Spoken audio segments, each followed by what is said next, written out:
This conference will now be recorded.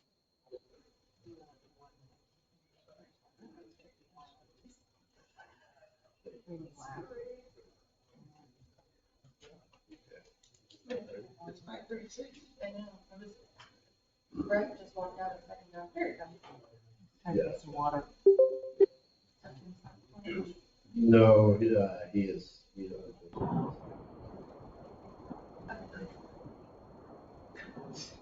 Okay. Sorry. Who's my gavel? Oh, it's right here. Sorry. Thank you. All right. We will open up this City of Port Orford meeting of the Common Council for Thursday, March 16th, 2023 at 5:36. And we're going to go ahead and open the meeting with the flag salute. I pledge allegiance to the flag of the United States of America, to the republic for which it stands, one nation, under God, indivisible, with justice for all.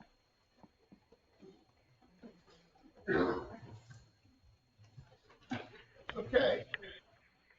Now we'll go through a quick roll call. Councilor Rask? Here. Councilor Belisis? Here. Councilor Webb? Webb present. Councilor Burns? Present. Councilor Tidy? Present. Mayor Cox is present, along with staff. Jessica Ginsburg, City Administrator, and John Isidore, Head of Public Works, and joined by our council, Shayla Kubak. All right, so to start out, are there any additions to the agenda that I'm unaware of?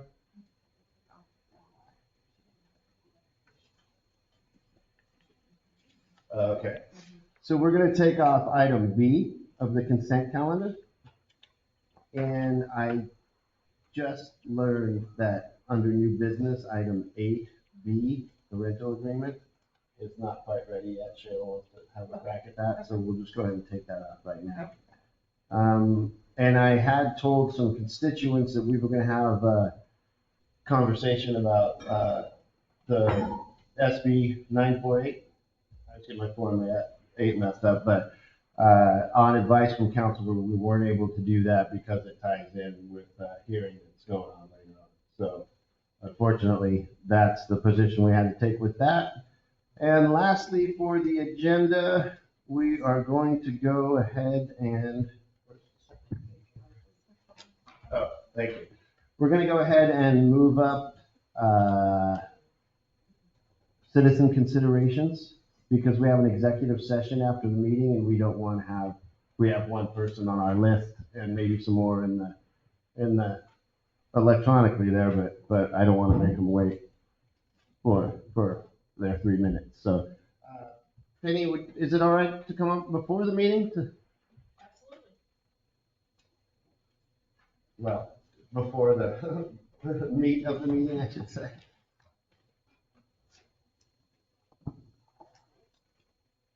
Can you hear me okay? Yeah, good. Okay, in spite of what you just said, Mayor Cox, I'm going to bring up Senate Bill 948. It's a bill that was introduced in this legislative session by Senator David Brock Smith. It would appropriate $750,000 for distribution to the city of Port Orford for the purpose of water recycling. My question to the council is this, and I realize you're not going to answer me now, but I think that the citizens need to know this. My question is, what could this $750,000 possibly be used for? What project does the city have that involves water recycling? And I think you've sort of answered that already, Mayor Cox, by tying it to the hearing that's going to happen in April. When I asked the mayor a few days ago, he said he didn't know anything about the bill, and he also said it would not obligate the city to do anything. How does he know that if the details are so sketchy?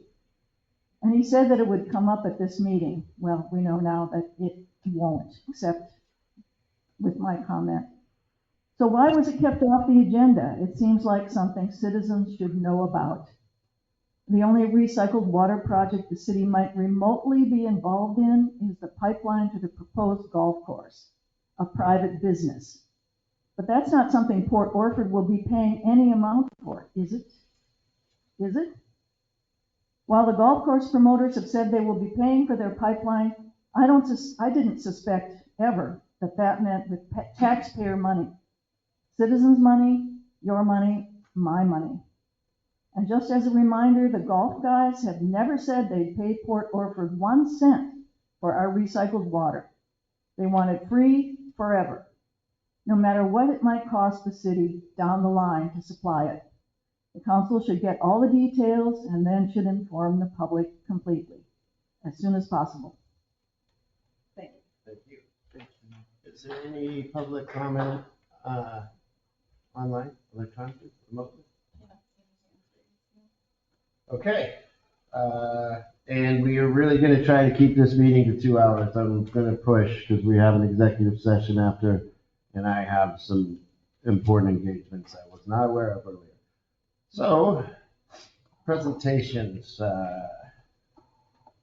new water meters, correct equipment and sustainability partners.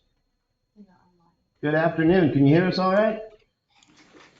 Yes, sir. I can hear you very well. My name is Eric Street. I'm with Sustainability Partners, and I believe Chris Bennett is on the line also. Go ahead, Chris. Yes, good evening. I'm on the phone. I'm just exiting on the freeway right here. Hopefully get rid of some road noise. And we're excited to visit with you. Understand there's some follow-up questions, and just wanted to see what we could answer for you. Thank you. Oh, so did you want to present anything, or you just want to start right off with the questions? Hey, Chris, So we did yeah, go ahead, John. would you just kind of go back through the scenario again, because we got new counselors that weren't involved in it, and kind of bring us up to date with where we started and where we're at right now? Absolutely. So we, John and I visited on your water meter situation, and I introduced him to a solution that would help you guys quite a bit with a lot of things, but specifically with water loss or non-revenue water is a real concern. That we have leaks all through your system, and they're almost impossible to find, and trying to find them with traditional means are really an expensive way to go about it. So we have a state-of-the-art water meter that kind of kills two birds with one stone. Not only does it track the lowest amount of flow in the industry for a water meter, but also it is able, through ultrasonic technology, to hear the leaks throughout your service lines. And so by installing these water meters, not only would you be able to track all the water that you're processing and selling, but you would be able to find leaks that you have no idea that are just running, year after year to various places and costing the city a lot of money in water and non-revenue water. And so we've proposed that we come in and replace all your water meters and help the city get back into a healthy situation financially through eliminating non-revenue water. Now, of course, this infrastructure is expensive. It's state-of-the-art technology, but that's why we have Sustainability Partners online. They are an expert financing organization that has come up with an innovative way to help the city without any upfront cost. And so what they would do is they would come and purchase all of the water meters, the collectors, everything involved in establishing the new water metering system, and they pay for all of that up front. And then the way that they're paid back, the financing piece, is that they take a small portion of every meter. In other words, the homeowner would pay just like they're paying now for their bill, and about $5 to $6 of that, or just to throw out a number, would be back to Sustainability Partners to recover the cost of all the infrastructure that's put out to establish the water meters. And do they pay off at one point? Sorry about that. Say again. And do they pay off at a point to where that $5 fee goes away? So ideally, Sustainability Partners would like to keep the city on for forever. They own the meters and there's no warranty. They would you're going to realize, well, for example, we did the system in Deschutes Valley, Oregon, and they realized an 18% increase in revenue. And so just by putting in the water meters, their revenue went up that much. So if you begin to make quite a bit of money that you're not making now through finding all this lost water, and a little bit of that new income goes to Sustainability Partners, this gives you a way to stay up to date with current technology for as long as you want. Now, to answer the question, can you buy out of it? You certainly can at any time. So let's say 10 years from now, you guys said we'd like to own our own system. What would happen was all that infrastructure would then be purchased at a prorated amount. So you wouldn't be buying what it costs today. You'd be paying for a 10-year-old system, and it would be significantly reduced. And it would be a third party that would help establish that, not Sustainability Partners. So yes, you could pay it off anytime you wanted to. You could buy out of it. But essentially what happens is it's Sustainability Partners becomes the utility. So you guys would be essentially buying the water meters through Sustainability Partners.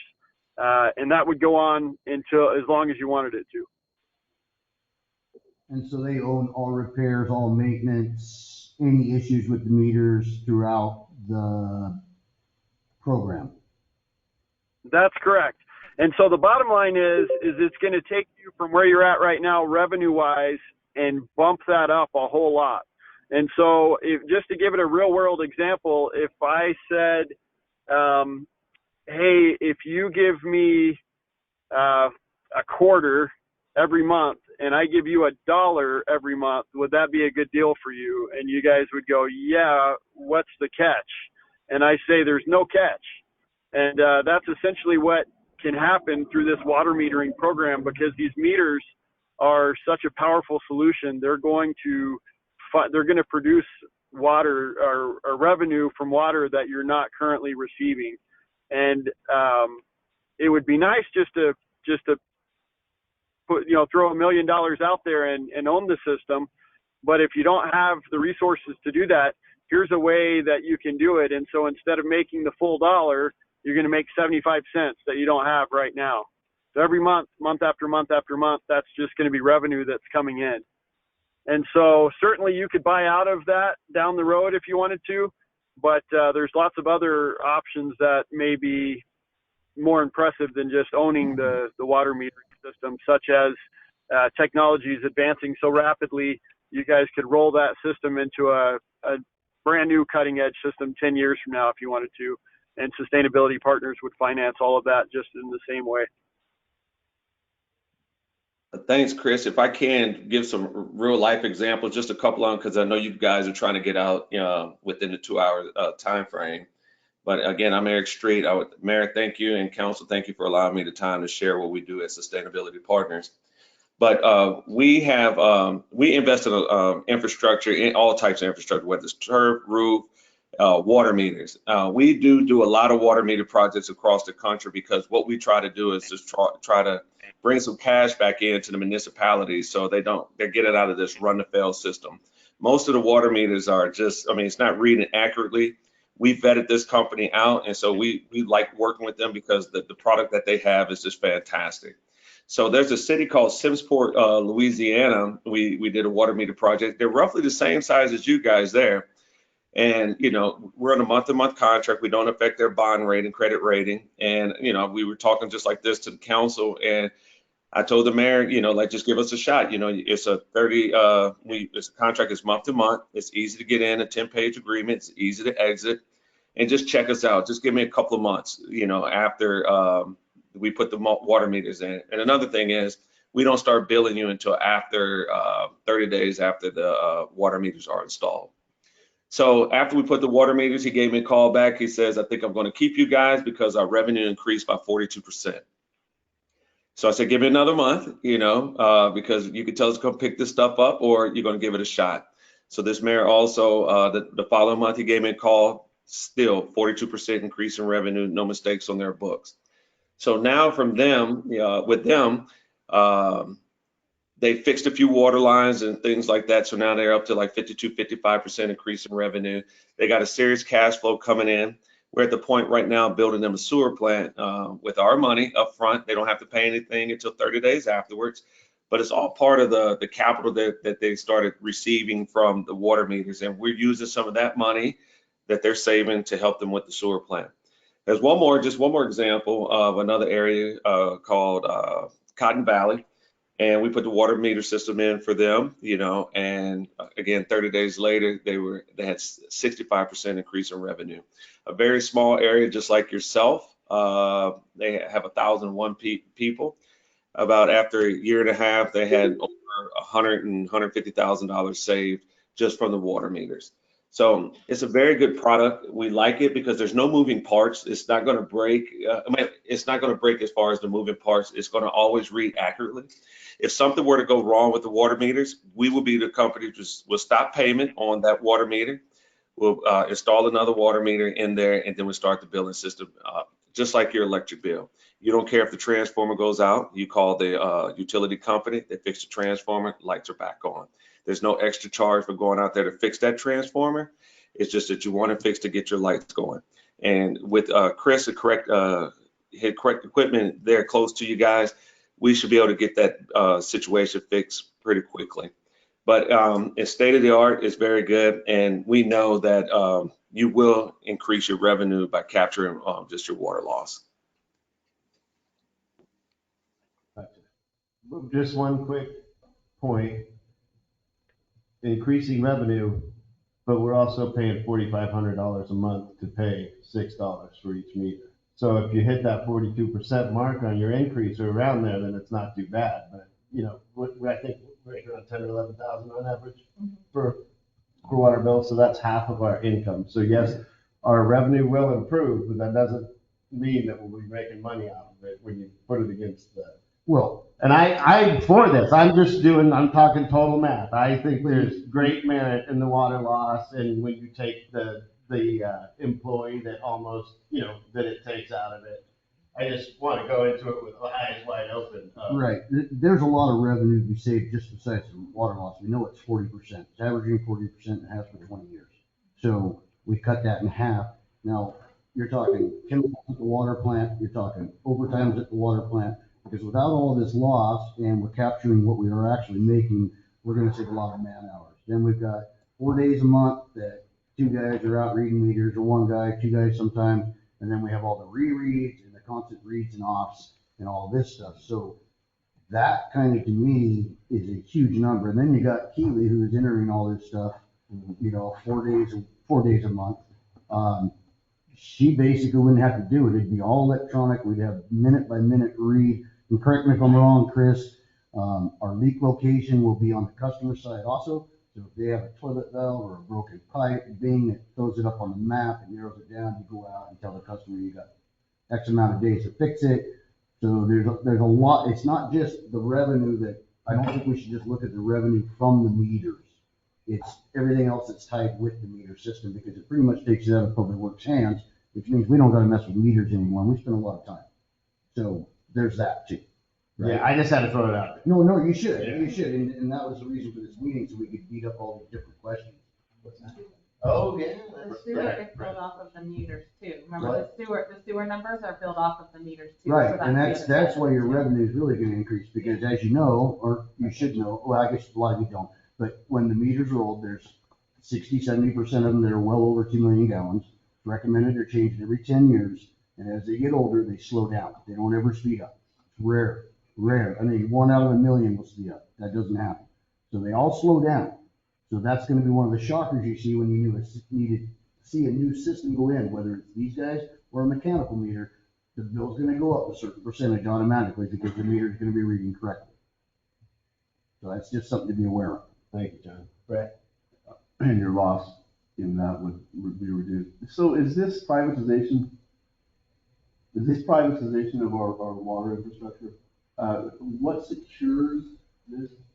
And because we're inviting a partner into our public infrastructure, a private Sure. partner who's been around for 6 or 8 years. I'm just wondering how much of this privatization,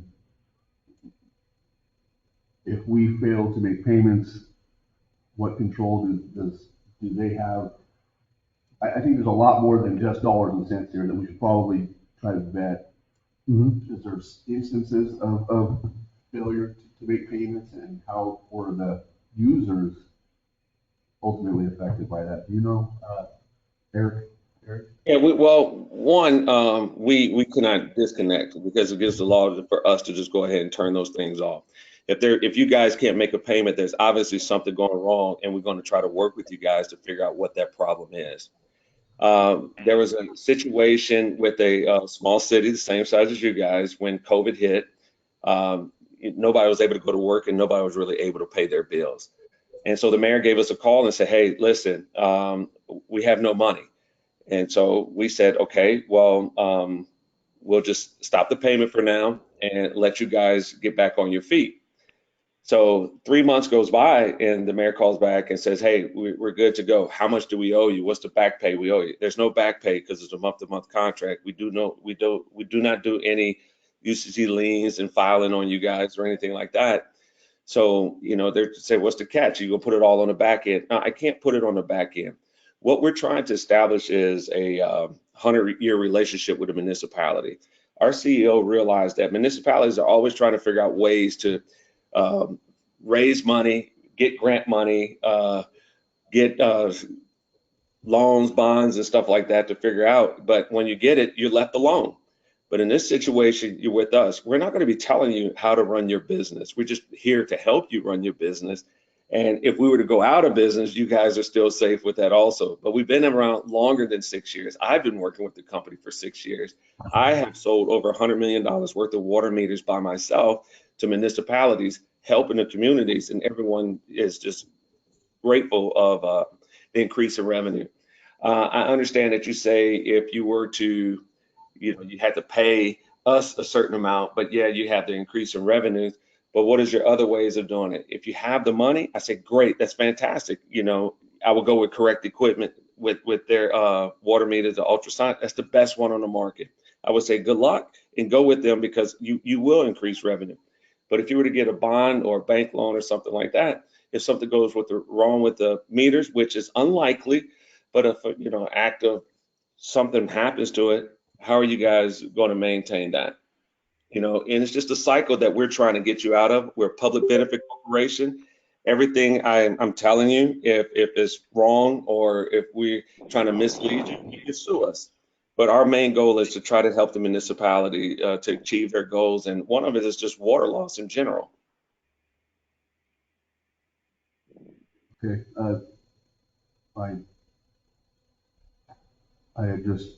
looked you up, your company up on the thing here, just trying to get a feel for how, who are we working with? And it says founded in 2014. So that's where that number came from. Excuse me if it was inaccurate. I didn't mean to insult you. No, not at all. It looks like GSV was the prior owner, formerly known as, so perhaps it goes much further back. My concern I guess you answered my question do you have a valve, that would concern me, that if this is sort of a backdoor to privatization in any way, that would be something that we would want to discuss ahead of time and fully understand, have eyes wide open. It doesn't sound like it is. So I don't have any other questions. Thank you for your time. Yeah, I shared that question and concern, but I have another question. Actually, this is for Tim. Councilor Tim asked me to bring this up because he is not here, and this is a question for you, John, which is the idea that if this gives us the capacity to see the leaks and find the leaks, or gives us the ability, are you going to have the capacity to fix them? Because it seems like that's going to be the key. And I just want to bring in another context here before we go. It's not just saving water that we're talking about here. Our city has been basically in a super emergency with water. Our water level has been so low. We've been like on the verge of disaster. we need to do something soon. And so this does give us the capacity, possibly the ability, if you have the capacity to actually do the fixes. So what do you say to that, John? Well, me and Pat talked about that too. We'll start chasing them. We're gonna see what shows up on the map, and I'm afraid I've had this nightmare the last couple of times since we talked about this. The map would look like Christmas lights. It's kind of a scary thing because that's the way it maps out, by triangulation of the oscillation of the meters. And they get, Chris, how accurate are they? I think we said 5 or 6 feet. Yeah, so they're not going to tell you dig here, but water makes a really distinct noise when it leaks. And so when you look at the software, the meter that's closest to the leak will hear the sound the loudest. And so at that point, you would take your correlators and you would find, exactly where the leak is, your ground listening microphones. But the problem is right now you guys have so much line, it's almost impossible just to take, microphones out and listen through the whole system and try to map it. It's nearly impossible to do it that way. So every meter will, within like a half-mile radius will hear the leak. And on the software, the meter that is closest to it will show it the loudest. And so again, it's not going to tell you dig here, but it is going to put you, depending on every situation's a little different, but depending on how close it is to the meter, you'll be able to find the leak, whereas before you wouldn't even be aware that you had a leak. So we did discuss this on repairs, and like me and Pat kind of thought was that once we get it running and we start identifying the leaks, the big leaks are the ones we're after. The service lines, especially with the grant stuff, the service lines on all those streets are going to be replaced with the main lines. So if they're small leaks, they can kind of keep going. They'll be on the bottom, well, not keep going, but they'll be on the bottom portion of that tree, right? Yeah. Priority list. Yeah. But as the big ones, If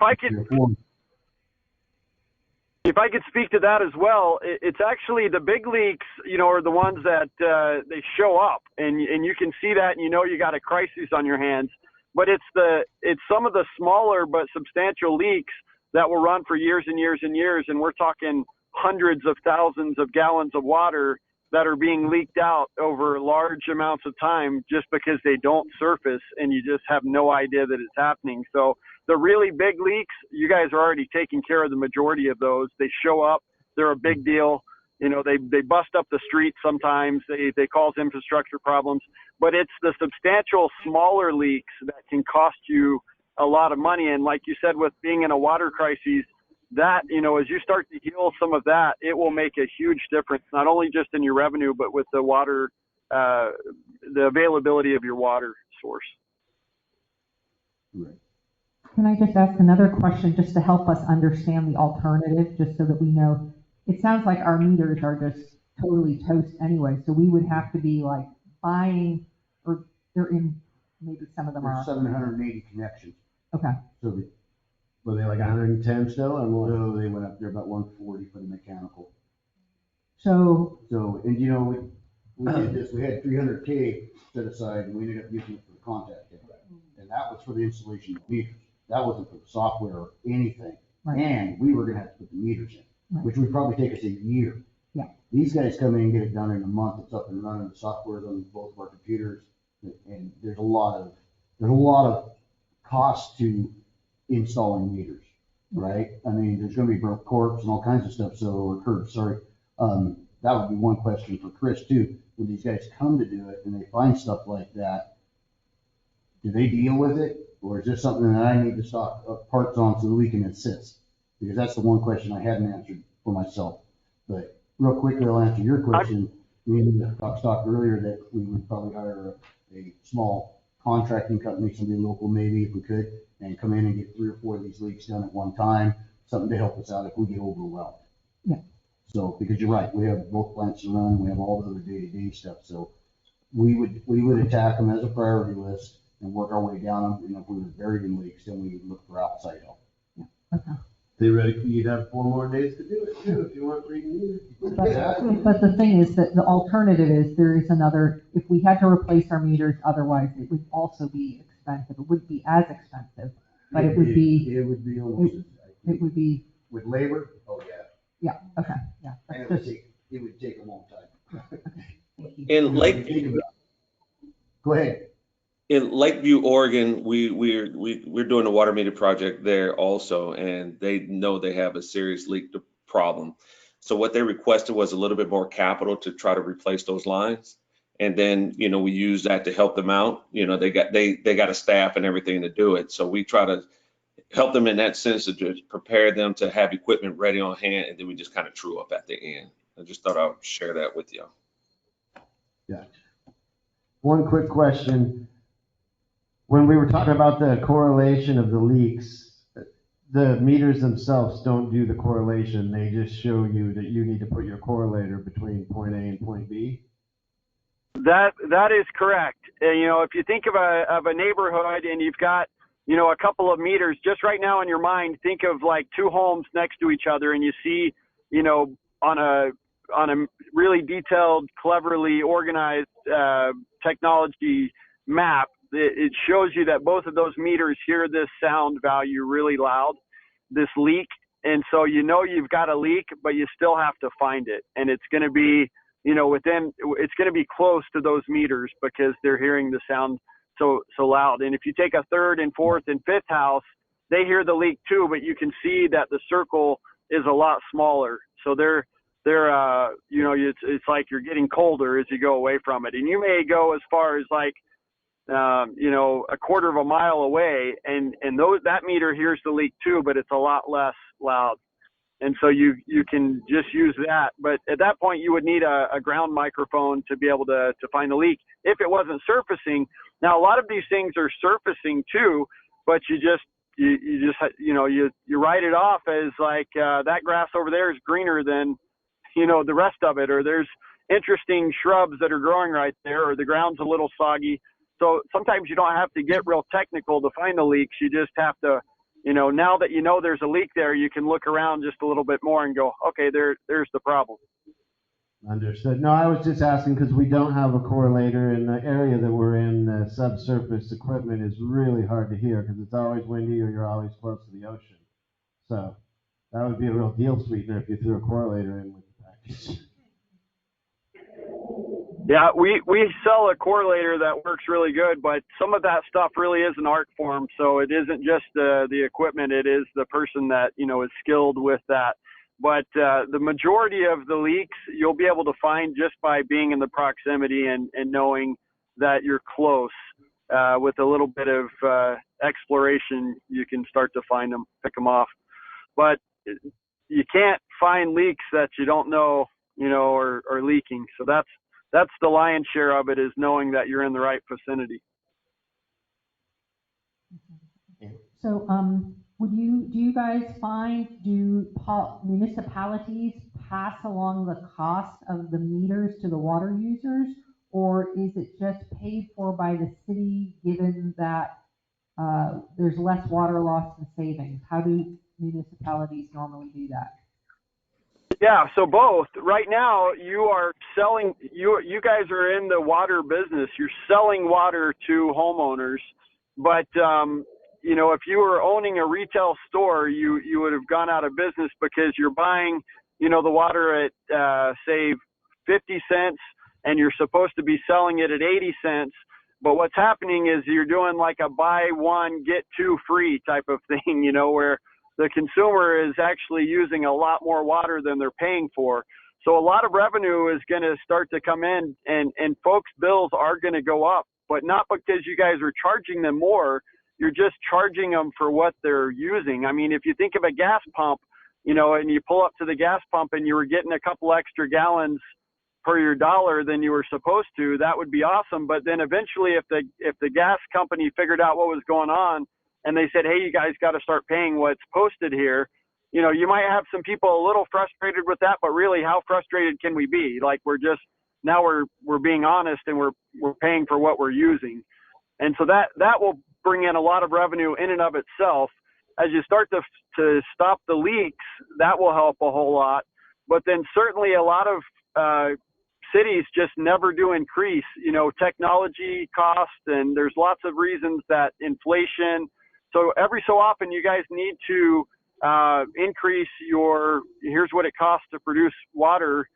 And so I don't know how long it's been since you've had an increase, but I know a lot of cities will go ahead and increase by $5 or $6 or $7, and that covers the whole expense right there. And then they just make money on top of it because the meter, produces a lot of revenue that you're not getting currently.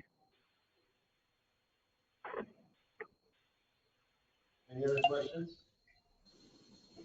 Do you have any questions for us, gentlemen? No, sir. Thank you very much. All right, thank you both for your time. We will. We have lots and lots of references. 30 and 40 people here in Oregon, other municipalities. If you guys wanted to call and visit with anybody, I don't have a preferred list. Any of my customers you could call and they would be preferred. This is a great way to take you from where you're at to where you would want to be as far as healthy. Fixes the cash register. Yeah, no, it sounds exciting. We will definitely make some phone calls and get some references. And in a perfect world, once a council has made a decision, how long has it taken you to have boots on the ground? I know you can't tell me how long the project would take because Port Orford's kind of unique, but once you get the go-ahead, how soon does it depend on your workload, how fast you can get to it, or? That's a really good question, and COVID has slowed down everything in manufacturing. My company included the manufacturer Camstrup.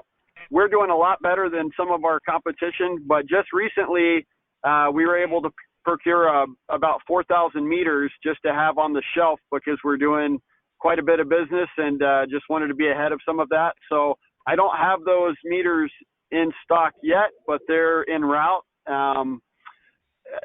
He mentioned Lakeview. Lakeview has about 1,700 connections that we'll be doing, and there's several others around.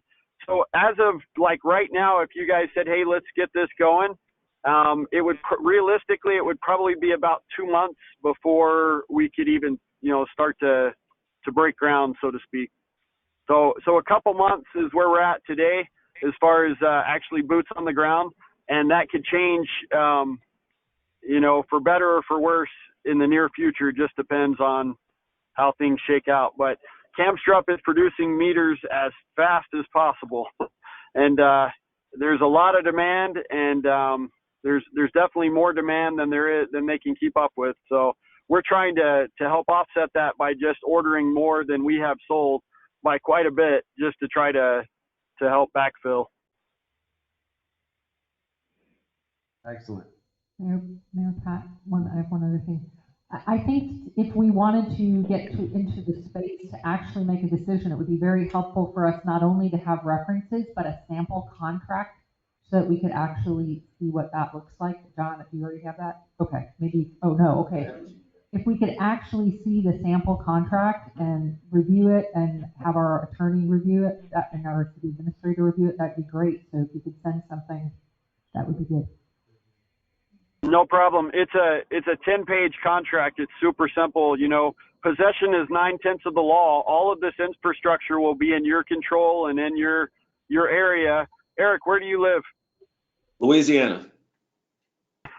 I mean, once this stuff is in the ground for you guys, you literally have. There's no way that this could go wrong for you. You've got all the leverage here. So Sustainability Partners will be working to earn your business, like Eric said, every single month. And I'm sure it sounds too good to be true right now, but the references will tell you it's not. And it really is one of those rare no-brainers that you come across in life. What's the cost of one of these meters? If I wanted to go buy one of your meters, what would that cost be? So Camstrup makes a couple of different models. The one that we're discussing is called the ALD. It's a 2200 series. It's about $450 per meter.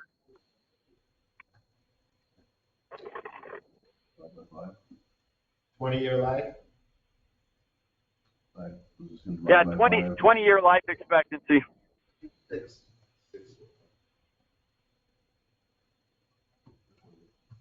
Figure it out later, so I'm important right now.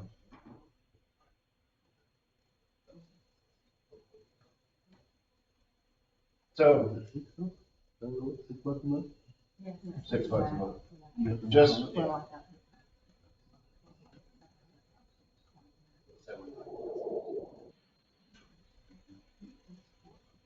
well, you know what, we can crunch these numbers when we get the contract. We can go over all this for ourselves, so. Any other questions? No, I didn't mean that. We just had paused and you got the answer to your question. So. Would we want to go ahead and pull the trigger on getting the contract?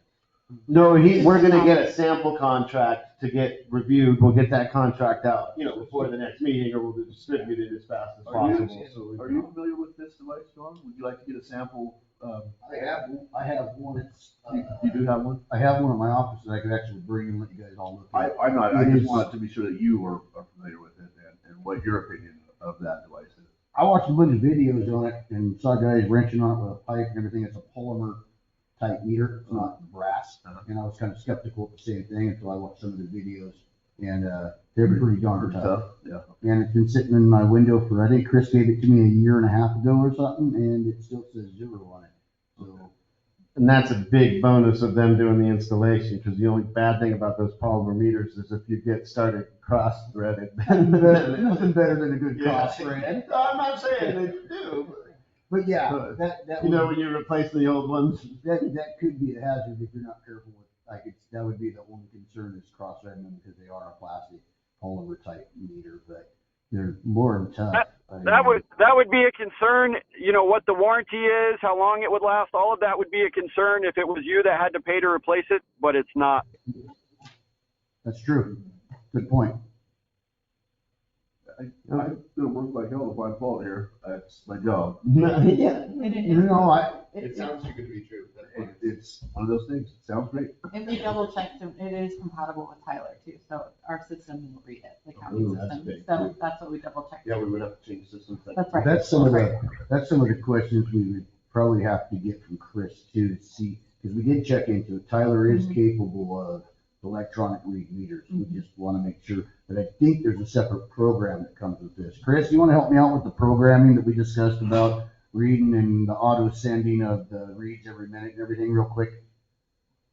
So myself and my team would come in and help you guys with billing integration, with how to read and do all of that. We would hold your hand through the whole process and for the foreseeable future. I live in Grants Pass, and my cohort, Tim Owens, is close by.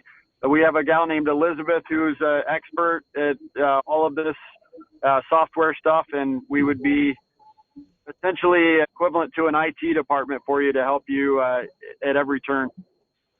So that's. And then you have our support to back them up also. Support? Yes, what you said. 6 months, then you pay for support. You pay for that support, that's 6 months, $6 a month. They're like free internet support, and we're like free meter support. Support is, Yeah, it is. All right, well, I see a lot of interest, gentlemen. We really appreciate you coming back and giving your time. We'll get that contract from you as soon as possible and a few references, and I'll definitely push to get it on the agenda next month if we can get that information. Apologize for not being there in person. I would much rather have done it that way. A lot less clunky, but I certainly appreciate the time. Thank you. You both have a good night. Thank you guys for your time. Louisiana right now. Yeah. Thanks, Chris. All right, good night. Thank you. Okay. So that went longer than I expected. Next up, we have CTR. Where's that on the? That's the first one on new business. Oh, okay. New business.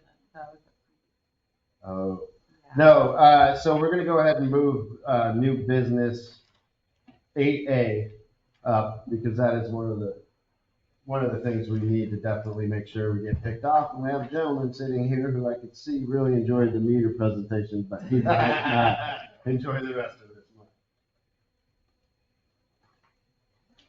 Feel like I haven't seen you for a year.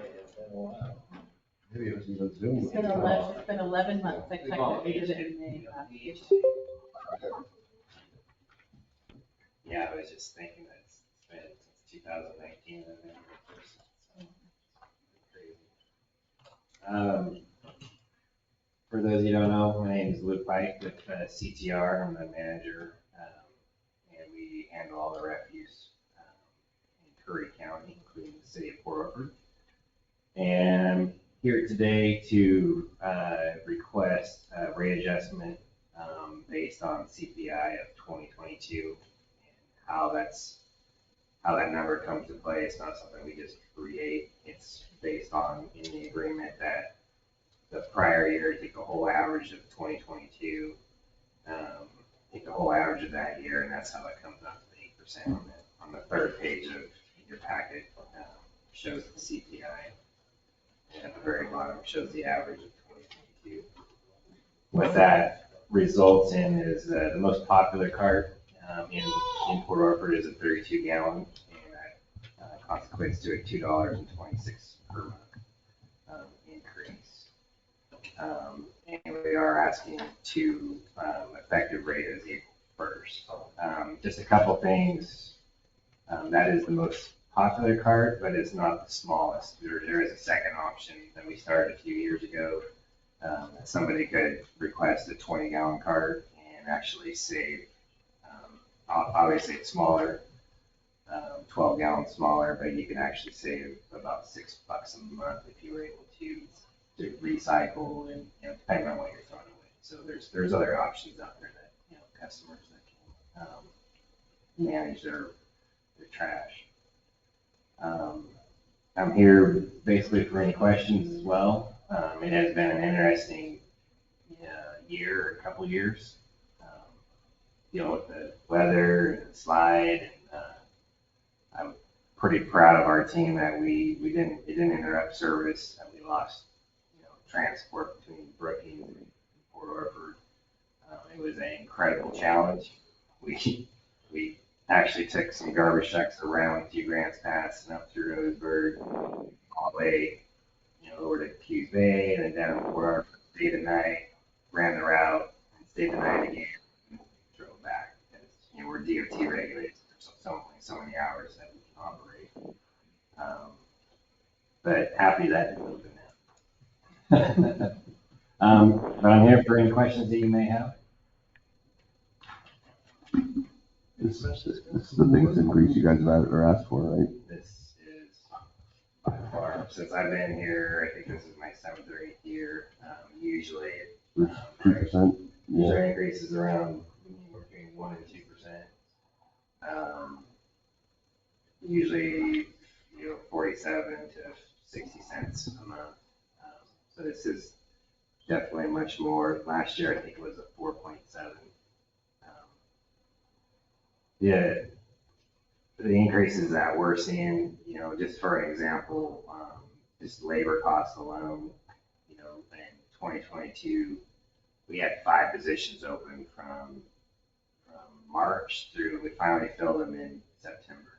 So we employ 36 to 38 employees, and to have 5 people out. And normally when we have an open position, we can just repost it. Just an example, we have an open office position now. We posted it. We have 15 applicants. Last year, we posted that same position. We had 0. So we were in trouble. And so we looked at our wages. We proud to say in 2 years, in 2022, employees received 12% increase, and then last year was more like a 15% increase. So close to a 25% increase just in labor. And now we're seeing the benefit that when we post, we have people that want to work for us. And, fuel is definitely a challenge. It used to be back in the day, gosh, if we hit $3 a gallon, we were freaking out.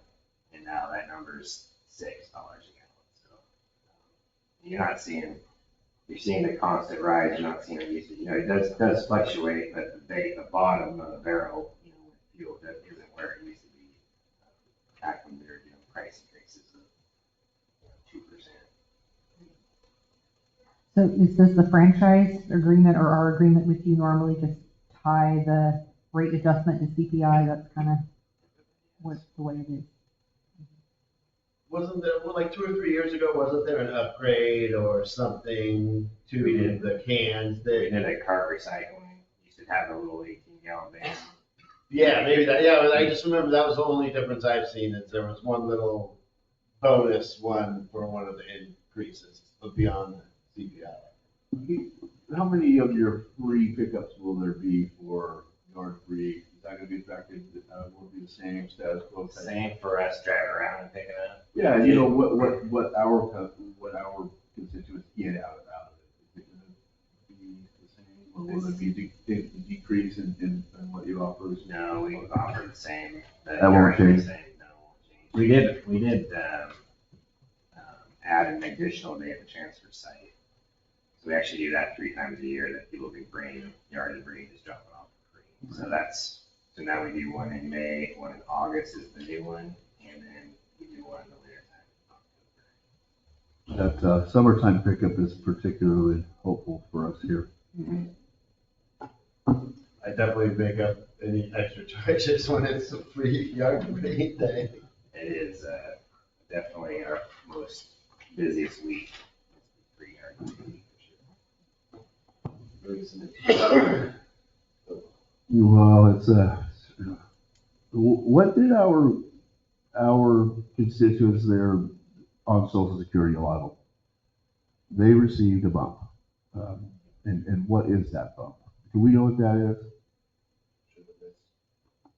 It should have been substantial, but I know it might be. No, it was substantial. Well, just like there's people on fixed incomes, and those are the ones that I am most concerned with when things like this come down.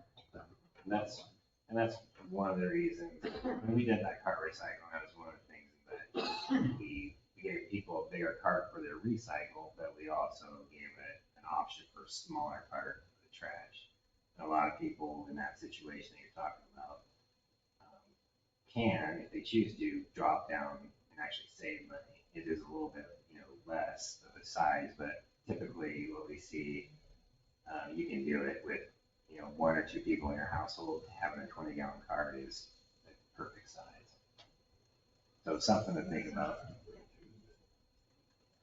8.7%. My goodness, I'm in the wrong business. Why not the other way? Okay, so they're probably looking for a motion to approve the Rate adjustment request. rate adjustment request. Is that accurate? Then I would move to approve the rate adjustment request. I don't I'll have a second number or anything here. Using this CPI average. Is there a number on it?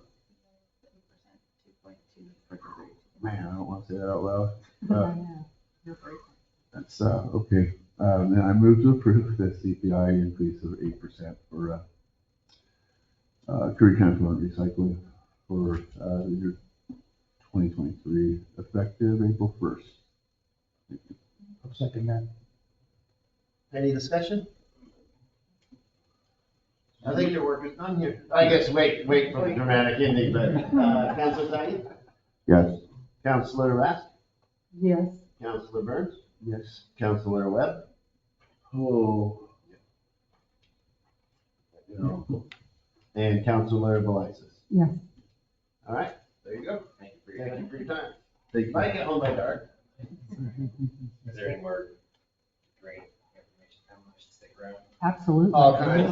Not because it's trash. Well, I should just move here. Some of the people. Everyone wanted crisis funds. Is Tim on or he's not on? No, and I forgot to mention during roll call, because me and Jessica have been talking about it before, but Tim is excused because, but He was gonna try to be on. he was gonna try, but no, he is not. Okay. Mayor Cox, may I suggest possibly another amendment to the agenda, which is last time Sierra was here with her child and had to stay 3 hours, and it was kind of, the poor little child had to stay here, and it just seems like maybe that would be another one we could move up to just let them. By consensus, do any councilors take issue with that? No. All right, please come on up. Ma'am. Thanks for It's gonna hurt that. the liaison He's a report much you better guys. suit, but I don't have that. No. We'll go faster. Sorry, I on that.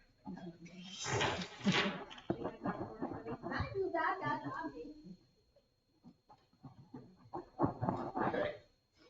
And that would be business 7C. Page 101. Is that-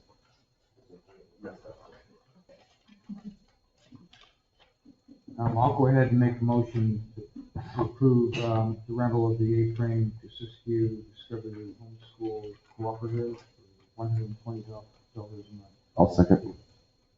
Any discussion? Yeah, so in our last meeting, we were asked to get an individual who's responsible, and that has become you. Yes, sir. And so you are Siskiyou Yes, now. yes. I filed a sole proprietorship. Okay. Yep. All right. With the state and the county. They handed us a new lease that wasn't in the packet. It was right here. She's got it Oh, right there. okay. That Shayla went over and everything else. So this is, And this was provided to you, to us by you. This, Is that the insurance? Shayla, no, Shayla and I. you guys. Yeah. She provided the insurance and all of her information that she had filed with the state.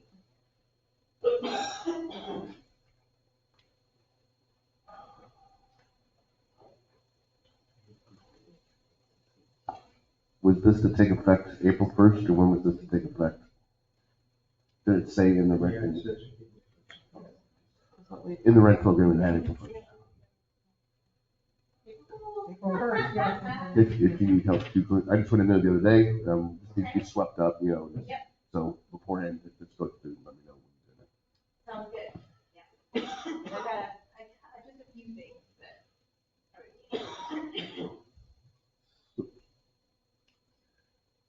When we just got done talking about, increased costs,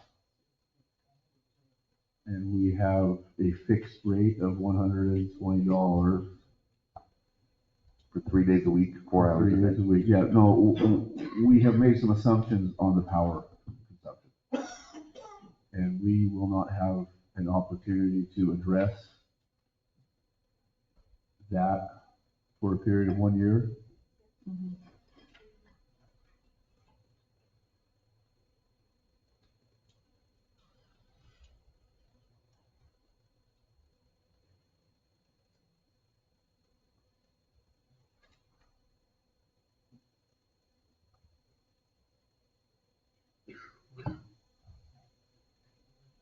That electric stays on all the time, correct? Yes, it is all okay. Regardless. Yeah. I think the biggest thing would be the heating. So that would vary Right. depending on the season, of course. So that would have been the And only. during the sunny days, we won't even be inside the building. We'll probably do like a check-in calendar time, and then the kids will be outside. So it'd really just be used on rainy days, rainy, cold days, and the bathroom, which will be really nice. And and then we would have the opportunity to monitor the difference in the electric bill. Make sure to put that. Well, that's, I mean, I hear what you're saying. that's my point, is what if we're, Well, then also, Can what we- park, this can we- opens up, I'm sorry, from the park side, we've been talking about the Parks Commission meetings, is this opens up the opportunity to rent it out for birthday parties in the evenings and stuff like that after school, so we can actually get more money generated for that building too. do we have a recommendation from the commission? Yeah, the Parks Commission is fully on board with this. We have a recommendation? Well, we don't have a formal mission, do we? That's what I'm No, I asking. mean, that's why we're talking about it. Two We meetings sent- back, and then we sent it up to you had- guys. and then So we got one, and then now we wanted to dot some i's. At the last meeting, Parks meeting, we said we liked it. It was up to Shayla in a sense. Shayla just came back with this rental agreement. that she I guess it's a locked-in rate for years. It's not gonna be a whole lot of money, but it could be. I mean, we're just sort of at an 8% increase. So, I think the benefit of it that was expressed before is the building's sitting there empty, so actually it may be a case where a little bit of use is actually oh, sure. helpful and also just contributing to the opportunity for the youth in our community. This lease doesn't limit how many hours a day or the days of week it could be used, just so you're aware. Okay. It's a blanket for a year, $120 a month. That she just rent she rents it, she gets it. Okay. That's the way this is written. I don't know what the actual intent was. So we can change that and have that Okay. in there then. That's what we thought initially, was just gonna do that 3 days at 4 hours. she was rented for that period of time. Then that could be added. Yeah, okay. And then there won't be any subletting, I assume. Was that mentioned in this contract? She won't be able to sublet it. Is that in this contract? Yeah. What happens if something changes and the facility is needed for another purpose? Is there an easy out for the city to cancel the lease? Or does this tie us to 1 year no matter what? No, it can be.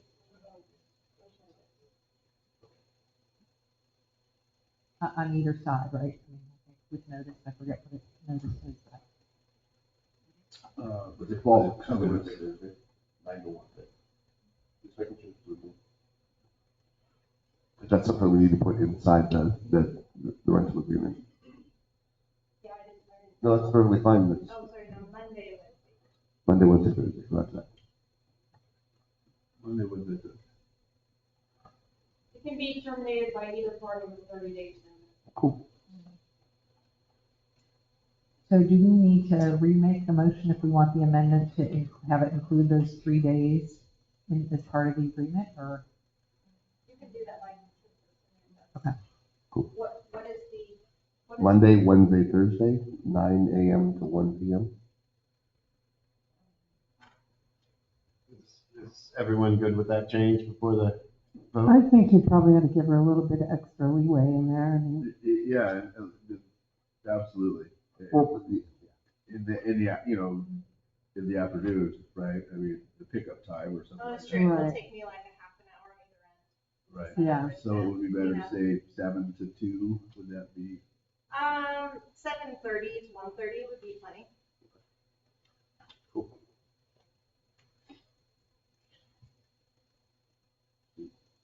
So. Okay, any other changes or additions? There's nothing, okay. All right, I'll go ahead and pass for the question then, Councilor Burns? Yes. Councilor Tiny? Yes. Councilor Velisis? yes, Councilor Webb? Webb, yeah. And Councilor Rask? yes. Thank you for your patience. Thank you.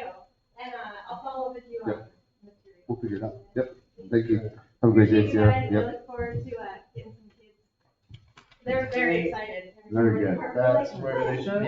Thank you, Sierra. Now I can tell them. Yes. Thank you Awesome. very much. Have a great day. Okay, so we are moved on to our consent calendar now.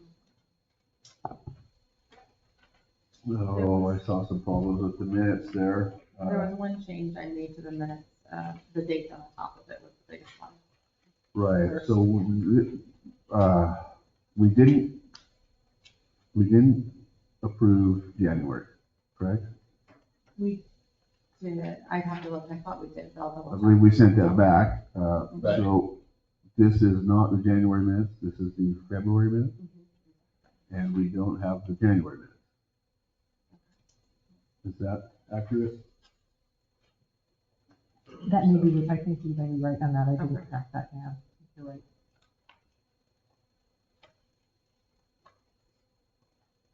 I'll check with. I don't see it then. I don't see him in a, No, there's one set, I was confused as to which one it was because of the dates. Yeah, what's the one on page 25? That's for the meeting on the 16th of February? yes. It's the same, I believe it's the same meeting. Yeah, 'cause it says, if you read farther down, it says Thursday, February 16th, and then towards the end of it, it has this meeting listed as the next date. It does, it also refers to Perry, as the second for approval, I believe. And she wasn't present for the January meeting. So that kind of gave me a bit of a clue, but I guess my question is, when will we see the January minutes? I will talk to Wendy Okay. and follow up and send you guys a message as soon as I talk to her. Every day that passes, my old brain just kind of starts to lose it, you know? No, so. I'll get them, I'll text her.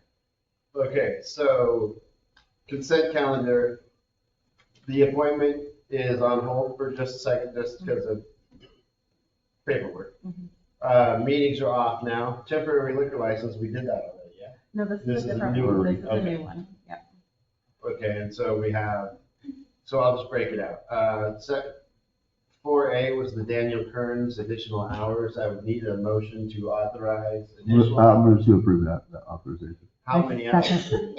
I just said five. Okay, As a motion. so can I get a second on that? I second. Okay. Any discussion on that? It's pretty self-explanatory. Counselor Burns? Yes. Counselor Rask? Yes. Counselor Velisis? Yes. Counselor Tidy? Yes. Counselor Webb? Webb, yes. Okay. And then that would leave the last part of the consent calendar, this temporary liquor license approval for the Rotary dinner option. Move to approve.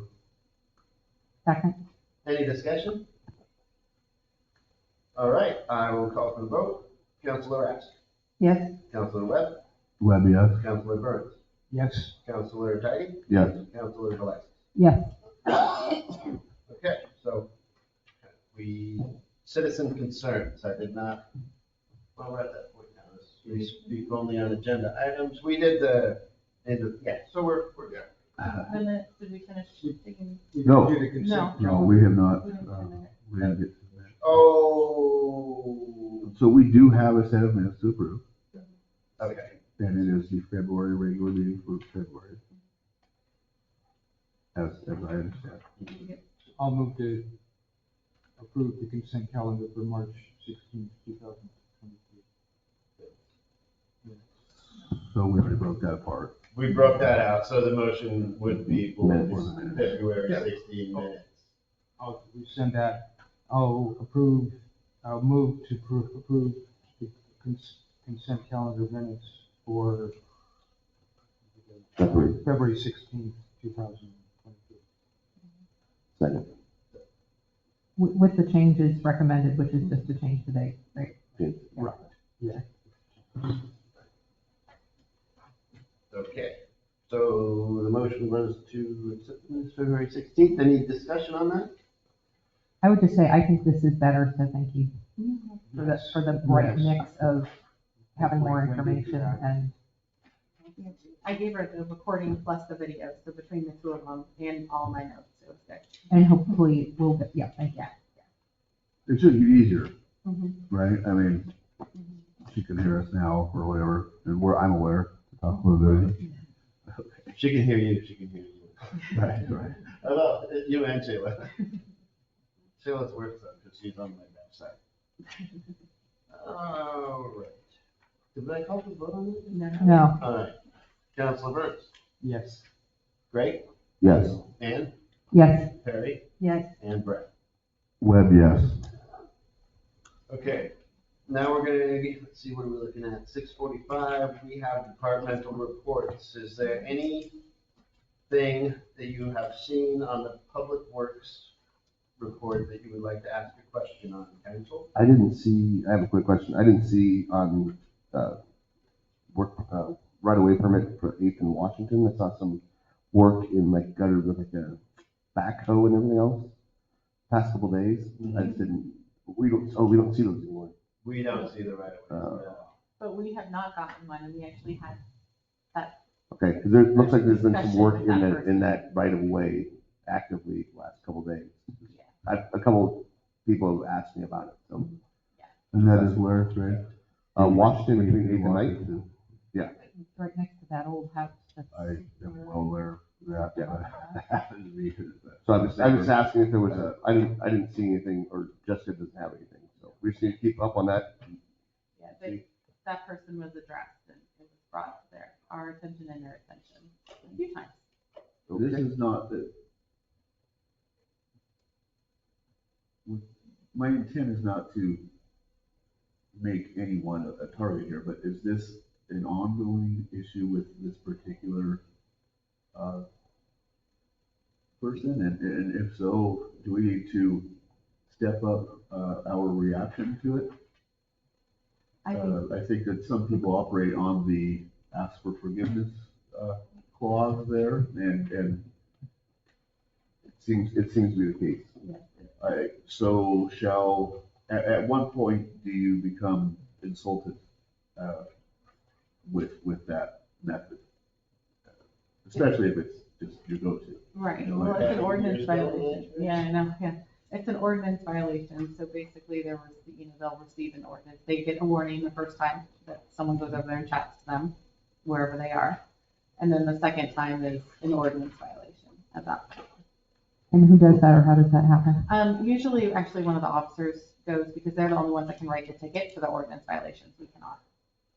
So are we to that position that we've already asked a couple We had, times? We So had we had a some violations officer visit then? them yesterday, yes, and so they were talked to yesterday, and then today we didn't have any officer on. That was on while they were doing the work, but the note has been made already, and so it will be taken care Yeah, of. there was a whole bunch of stuff in the street. Sometimes things like this come down to an address too. Yes, They say, Yes. well, this is our first violation of this address. yes. So, are we in that loophole type of? This is the first time at that address. At that address, but it's not by far the first time anywhere within city limits. Correct. So again, we seem to be operating on that same methodology, which there's been some heinous stuff happen with any given person in the past. Do we have any teeth in the ordinance? I mean, do they just There's a kick lot of against people that have ordinance violations in our books that just, we can't suspend their license, we can't do a lot of things with that, so they just kind of sit there. I mean, I have about, I think 15 or 20 people with off dogs, dogs off leashes and all that stuff too, if not more. That's just off the top of my head. What are they talking about here? We're talking about changing ditches. But it looked like you were digging out the drainage ditch and everything else, and there was a lot of water flowing off a pipe into the ditch from a property. I don't know where that pipe was coming from. I'm just saying, there was a ton of water coming out of the pipe into So change had been done pumping, on the yeah. property and. a ton of, I have no idea. I'm just saying there was a ton of water coming out of a pipe into that drainage ditch. Yeah, see, and that's the kind of thing that's beyond us. You can't pump water onto other people's property. You can't dig in other people's utilities. It's beyond ordinance. You can't dig without utility locate. But how do we stop? That's why I brought that up I today. think, well, in this case, it's a matter of fill, which is it's forever now, excuse me, where that wetland won't be absorbing that water. And well, and maybe my terminology, I want, excuse me, that may have been incorrect. Apparently, what has been lower than grade. This is, I think, isn't this a different, maybe it's a It is, different we're place? talking about two different Are we? areas, but we might be talking about the same drainage It's problem. the same water, I believe.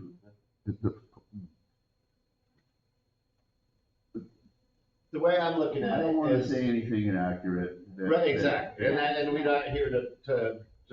No, is our policy such that we can address offenders who are habitual? I don't think we have. I'm gonna say no, because prime example is Gold Beach Lumber for 4 years getting, light violence. Like, leaving their lights on in the right way. And we've done nothing besides just keep sending them letters, and they keep doing it and with no recourse whatsoever. We started to go down this years ago, and I forget why it stopped. So- I mean, it's just an ongoing issue of how we have to improve our ordinance enforcement, just to make people, have it be fair for people in town. I mean, it's to be fair to the residents, the neighbors, the people who live next to these kinds of things happen. This is why hiring that Curry County enforcement officer, to me, sounded so good, because they have the teeth, like we had sort of talked about.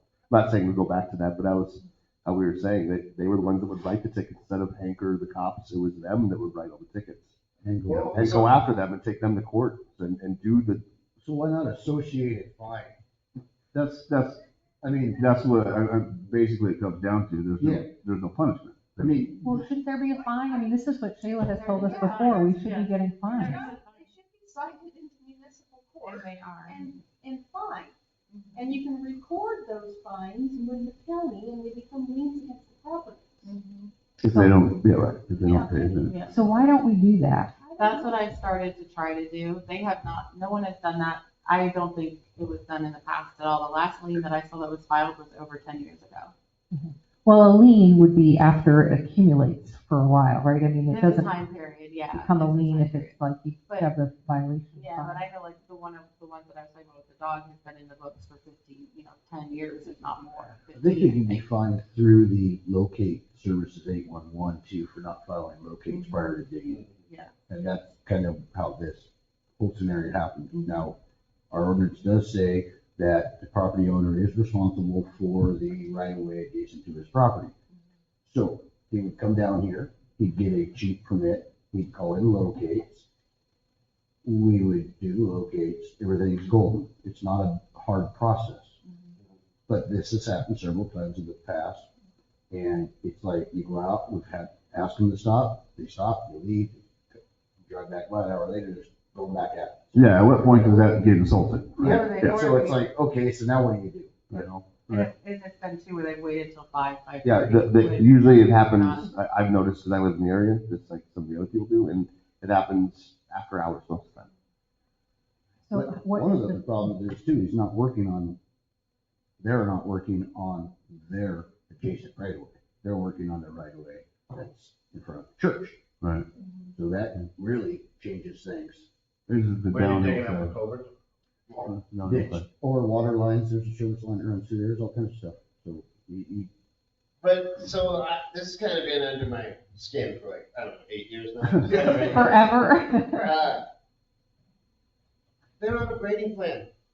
Like, that's number one. There's no grading plan, there's no soils, it's 16 different types of things, there's no compaction in a lot of these things. And those are things that are in our book as far as the grading plan and the storm protection and some of this stuff. So I think we all know what we need to do. Like a lot of the stuff, we get to a point where, okay, it's time to start enforcing, to start slapping hands and making examples out of repeat offenders. And so we've come up with the fines as a heck of a good start. I think there could be, I mean, we've talked about a number of different situations, but I think the grading thing is, I think there's the loophole, which is that some of those things don't kick in until there's a development plan. So if somebody's just preparing a site and doesn't have an actual plan, it's a loophole in our code. And that's like one of the many loopholes in our code that we need to fix. Because Why is someone developing a site without a plan? well, because they're just. But that in itself Yes, is the right. problem. Yes, yes. And then when It's a you loophole. talk to officials, they should be dealing with these problems, and maybe things don't happen as much as you should. It leaves us with the only option of enforcement through fines. Yeah. So I guess we just need to work, I mean, we have that process in place. Yes. So we just need to start. Are the fines We have used it significant with enough to be some success. an issue? Going to court to deal with the biz, and correct me if I'm wrong, but each time you get fined for the same thing, the fine goes up, correct? I do not know what our fines. It does, it goes up a little bit. I just don't remember exactly off the top of my head. I have to read it 100%. It changes, yeah. It's not exorbitant. No, it's not. It I should think be it's either enough to 500 or sting if 750, it's- I think if it they're is. doing something wrong. I'm sorry? It should be enough to sting if they're doing something It's wrong. the maximum amount our code allows for, if I remember correctly, is $750. I'm 90% sure. You guys don't think that's much money? Also, a lot of good is being done. I would do Under that. contract. It's It's a double-edged sword. Okay, so we know we have a problem, and how do we put this on an agenda? Like, how do we get to a point where we can sit down and talk about this with path forward? Or did we just come up with it and we need to direct staff to start? I think we need Attach to it. revise the code for that particular item. Look at the code for that particular, we're gonna have to eventually, I mean, the whole goal is to go through everything and update it. So. we But can in the start with that one. meantime, about some of these other offenses, because we've kind of agglomerated them all together, it sounds like there is an offense which John has outlined, and so that should have a fine associated with it. Let's- I don't like our guy going out and it's what, cleaning out a ditch is great and everything, but you send your guy out, it's not free. And then they just shine him on. Well, that's our problem is that, like, we are trying to enforce things that are not in our wheelhouse. what it does is it ends up breaking the spirit of our employees. You know? Yes. And that's the last thing, I think. And also our town, because it feels like things are not fair. I guess we could go on and on about this. Do we want to? But that's what I mean, like, how do we get this into a real conversation that's not an It seems to me administrative? like there's probably a handful of people that we could get into a room and say, this is it, and here's what's gonna happen. And try us, because here's what our ordinance says, and it's gonna start happening, period. We'll have ourselves a town hall building, There's only a few, I think what we have to do is find the specific example, the specific code violation, look at it, and have a plan and make sure that we can do a fine and then go down that path. I mean, and some of them are ones that we don't, and then we have to fill the loophole. Others are ones where we can. And it has to be applied, my 100% big thing is it has to be applied across the board. One person we're gonna go after, then guess what? It has to be everyone. They have to get that same warning, they have to get that same thing. Right, same rules for everybody. Yeah, absolutely. But the address issue is, that's what I was talking about, you know, repeat offenders or, you know. But I didn't see an address referenced in the Sometimes code. it seems like in the past I've seen that as a thing, as where like the homeowner, like the property owner is responsible for that. It does say adjacent to the property. So that does kind of narrow that scope a bit, and I don't know if Correct. And then they just moved down the road and they thought, you know, and then they're out of, you know, now they're in compliance or in less of non-compliance, or whatever it is. or friends ask them to do it. Right, and again, it's just, maybe we need to streamline our process of approving something like that. But we had this occurrence recently out in Arizona, and the people are new and claim they had no idea, because in California, they don't have these codes.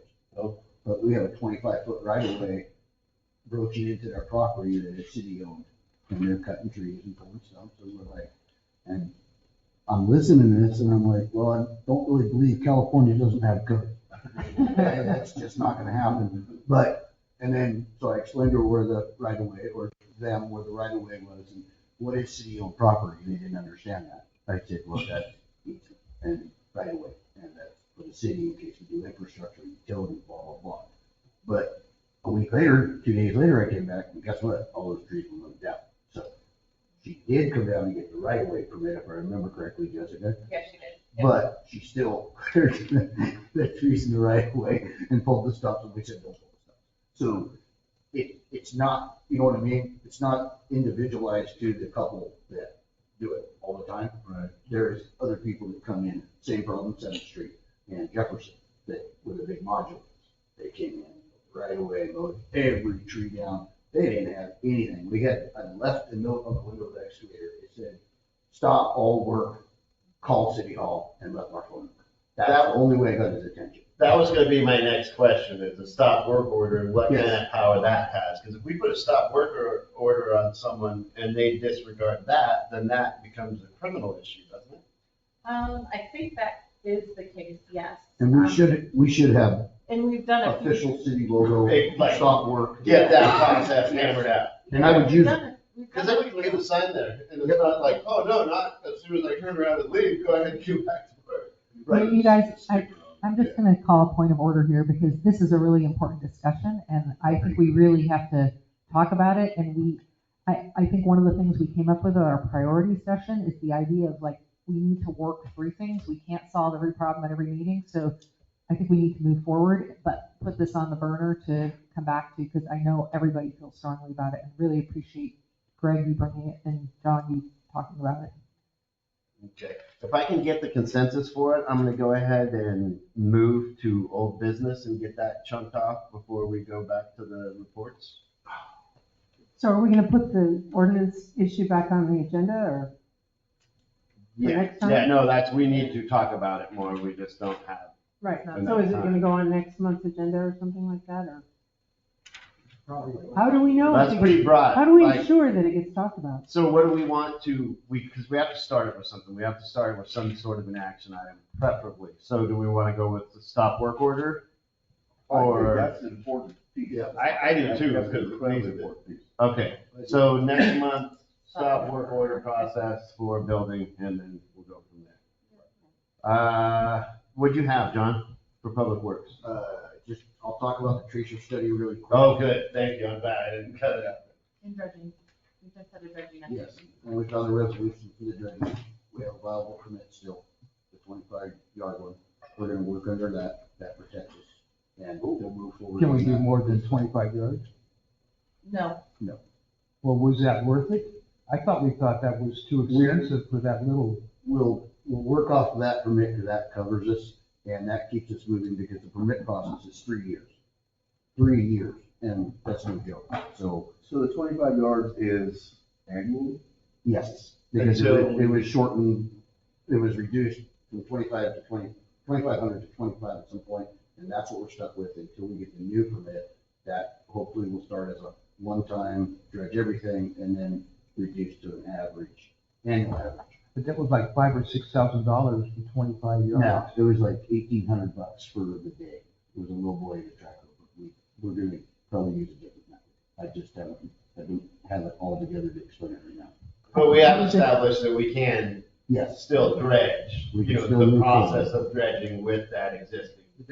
Probably, we had a great meeting with the engineers, and I got a chance to sit in on it, and I would just say that Brian was there, and, you know, by doing the timing at the end of the summer when everything is dry, you know, that will enable us to do some more removal of material that will be dry. So he seemed to have a really good plan that I felt great about. Well, So- the removal of the material was for the upper fingers, which we can't do that. Right. The dredging we have to do in that in-stream permitted September 15th to November 15th. Right. So Yeah. that's really the one thing we can do at this point. Yeah. Because And our that would dredge still be- situation is Okay. poor. That'd be in-stream work up there. Okay, I thought it was out of the stream if it was dry, but maybe I misunderstood that. Maybe I did. Okay. I'll ask the question though. Yeah. I don't think, I think our dredge is too big, because you gotta sink it, and I don't think there's enough water there to sink it to dredge. I mean, I guess we could dig a preliminary hole and do it, but yeah, I we had that considered that conversation, too. yeah. But you also have to dive get up. out into the middle of the pond, which would involve, you know, a crane, so. I just don't know how else that's done. We have, It's done there's by- other options. that we can run. There's a company in Washington, I can't remember, Washington or Portland, Vancouver, somewhere up there that has a dredge very similar to the one we have that's broke, that's rotted out and done. We have to And float it. we have to run, yeah, it's a floating dredge on a main line across the pond like it was. And then we just go back and forth until year 3 decant ponds fill, and then you stop, let it settle, and the water's clean, release. So, Yeah, because I got scared after we talked too, John, of like, oh, let's not use an excavator, but then I started thinking about a big dredge when I was looking at ours, like, well, I could just suck the bend out right out too. And it could, it could. Can dry material, is dry material, Yes. Yes. Well, I don't know where you get dry material, because, so at the port, we pump sand onto the beach for decades. right, And we're not allowed to take the dry sand off the beach because now it's part of, I guess, the beauty of Port Orford. But it's so much cheaper to move dry sand off the beach than it is to run a dredge, right? Right. So our impound is, becomes so shallow. Is there portions of it that we could remove dry material that wouldn't fall under the category of dredging? not if it's within the perimeter of the reservoir. It's all wetlands and riparian habitat and all that stuff. So our permit's pretty particular on what we can and can't do. I would have to read it again, because to be honest, I haven't read it this year. So it basically tells you how the process, and luckily we have a neighbor next door that will take the material when the ponds fill up. So we just fill the Yeah. truck and haul it up there. Because I imagine it's like 100-yard buffer zone around the high water mark or something like that, where, you know, as far as digging in there without. Yeah, and once it goes into the ponds, then when you remove it, I don't think it can be within 100 yards of the creek either, so it can't wash back down into it. It's got, there's a footage on it. Maybe you're right though, Brett. What if we just dig a new pond next to it? Then when the nice big pond gets dug behind the pump station, we'll break the levee and have water. Tree huggers. I think what's really cool is that we finally, after talking about this for months and months, over a year. The engineers are really working on it and coming up with a plan for us, so that is fabulous. So, We did spend a couple of days with them this week, so identified some sites for water tanks and raw water storage, and the direction on a secondary water source, I guess, while I'm on the subject, is Public Works will be pulling samples from Mill Pond and Garrison Lake and running them up and having full spectrum done on them, so we can find out what's in the water to see if either of those are a viable source. But that takes some work through OHA to figure out what we test for and how we take those samples. So once I know that, then we may or may not be able to take them. It depends on how you have to take them. So we need more time for research. But our gentleman from,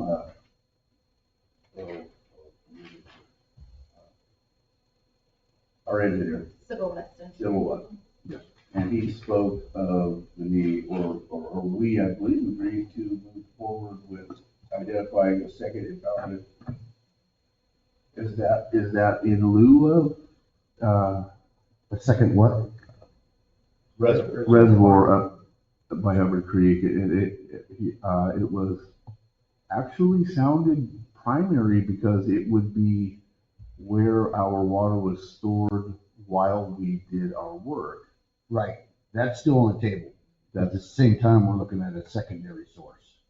We're kind of. Oh, okay, so You know that's what I mean? source and not, okay. I got Right, it. so if we did build that tank, we could pump Garrison up to there, or we could pump, Hubbard's to there, and then we'd be using out of that tank all the time too, so we can keep it fresh and not getting stagnant, with the mixer. So more to follow on that. Tracer study really quick is we just got a few things to work out. The state's gonna pay for it. We have to pick a number. We don't have to do multiples. We can increase more than 10% as long as we hit our number that we're picking. So, we've got a few things to work out. We've got to get the clay valve guys down. We still have a pressure issue at the treatment plant to work out. Once we get that pressure issue worked out and the clay valves are done, hopefully that'll fix it.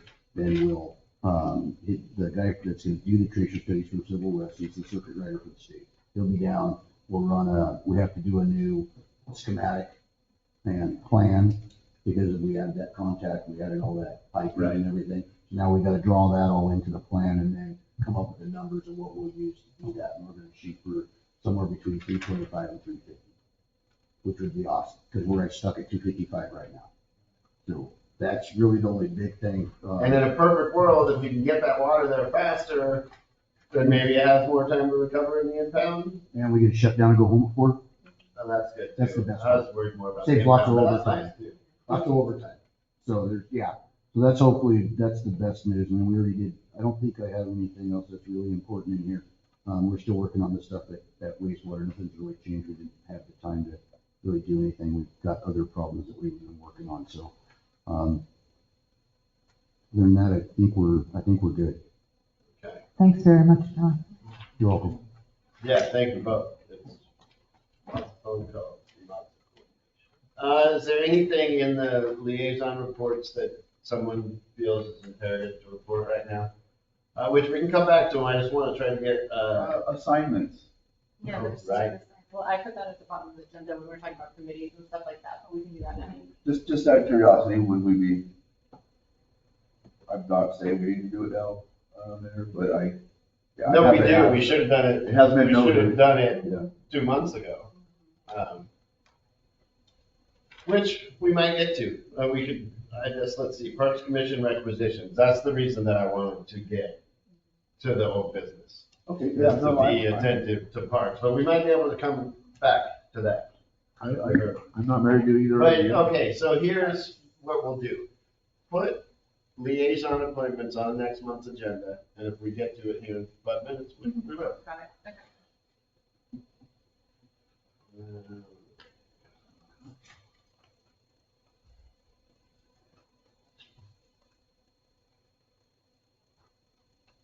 Boy, it sure messes you up when you start moving the back. We're not ready to start with you.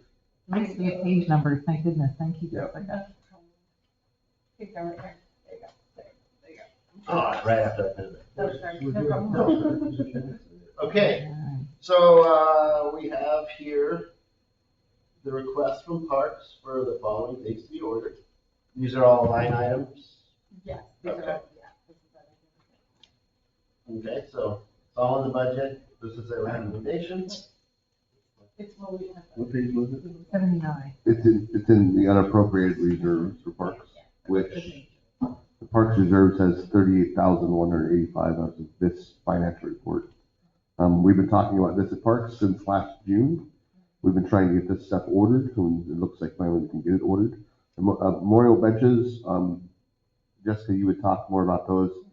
People had reached out and wanted like the names for loved ones to be done. So that money would be recouped, probably, not probably, but that's what we would sell them their benches in a sense. So all of this technically would come out of Parks. We just come up with the upfront cost. Didn't you say you had 4? Well, the only one that there's 2 that would be recouped because they wanted to do it. The other ones are ones that are ones that we've had before that are falling apart, that are sitting there that we need to figure out a policy or procedure for because they're falling apart and their loved ones put it out there. The city has never been involved before, but obviously it's something that we need to talk about to figure out what we're going to do. So that was it a Rotary project? I don't know who did those originally, actually. Honestly, I don't know who did those originally either. I go set up one every day, but That's kind of an issue with some of the Rotary projects, and that is that they will do projects, but they won't maintain them. Yeah. And so just need to be sure our eyes are wide open. with sort of why we're projects. taking it on as the city. It's at Battle Rock where the benches will go, picnic tables. We have at Buffington message boards. We have 2 at Buffington. I think the third one was built for Gary for his project. The standing grills, receptacles, we already have 3 of those already, so with 3 more, and the soccer goals. So it's stuff that Parks has been requested for a while. Can I ask? Yes, please. Oh, sorry, you go first. Oh, no, I was just gonna say, and then the wetlands that we're gonna, so we found out from our insurance company today that the wetlands interpretive walkway is covered by our insurance. So it's $1,000 for us deductible, it's all we have to pay for it to get there. So look for Parks to come to you next month to look to file a claim for $1,000 to try to get that approved. So this follows on that, and we probably should have made a motion before we discuss it, right? Are we supposed to do that? So I'm going to just make a motion to approve these purchases. And then I'll second that. Okay, so now I want to discuss this. I am still trying to get a grip on how we manage our infrastructure. So like if you look at the Parks Master Plan, the parks is supposed to be in charge of the Buffington Park, Battle Rock, the Visitor Center, the little thing at the top of the hill with the tile, and the community building. Like there's all these things that are supposed to be, and I'm trying to understand who's responsible for that, and then where does the money come from? Like is the parks budget supposed to be the money that goes to all of these, maintaining all these things? And then how do we? I'm just still trying to get a grip on, are you guys supposed to be prioritizing? Like, if you look at the Parks Master Plan, it says, goal number 1, maintain our stuff.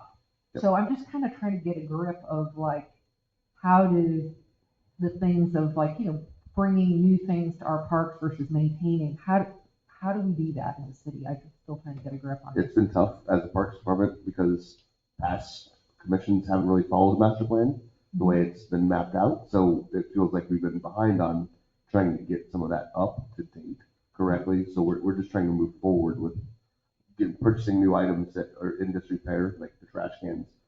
At Buffington, we had 1 trash can that wasn't rotted out, and now we have 3. So we'll get 3 more, put another one there. And we see the trash cans, there's less trash throughout the park all over the place now, just installing those. So,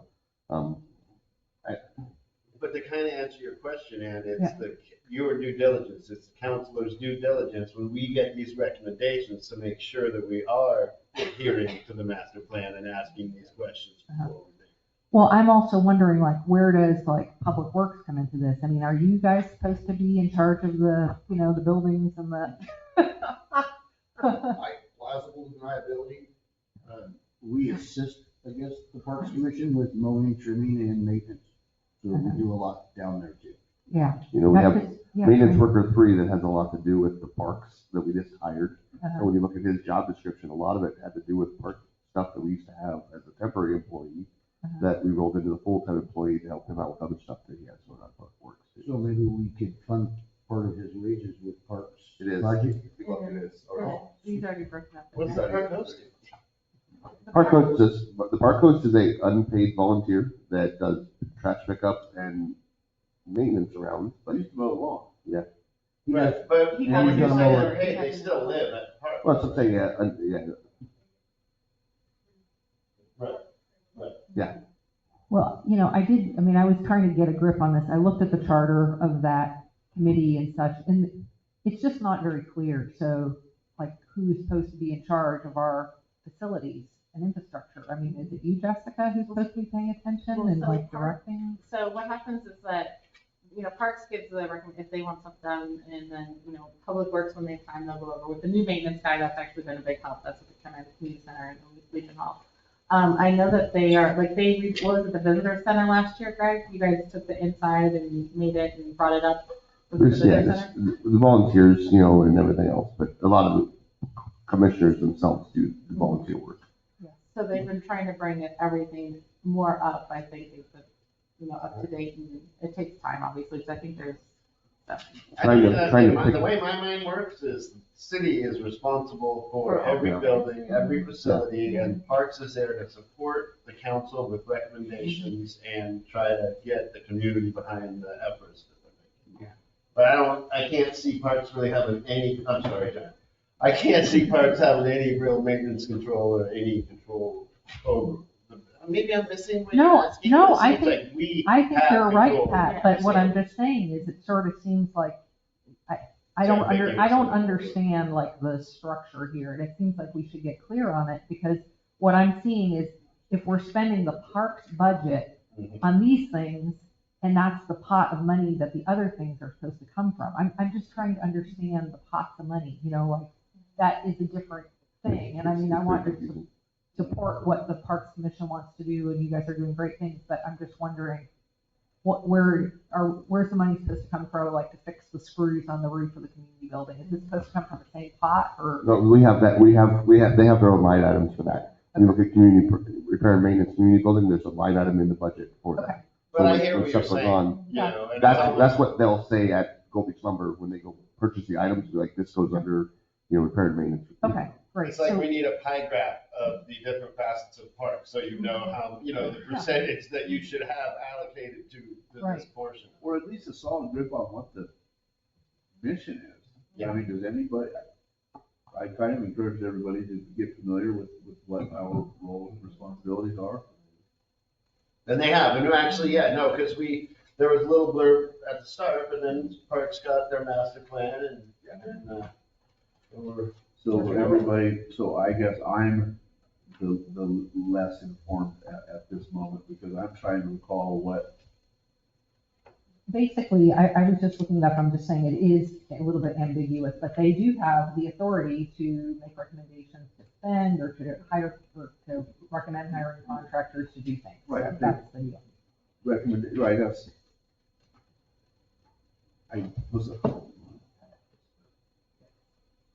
So that's kind of what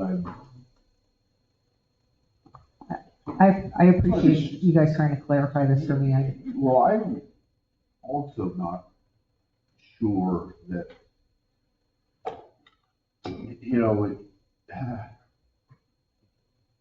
does it say here where there's any,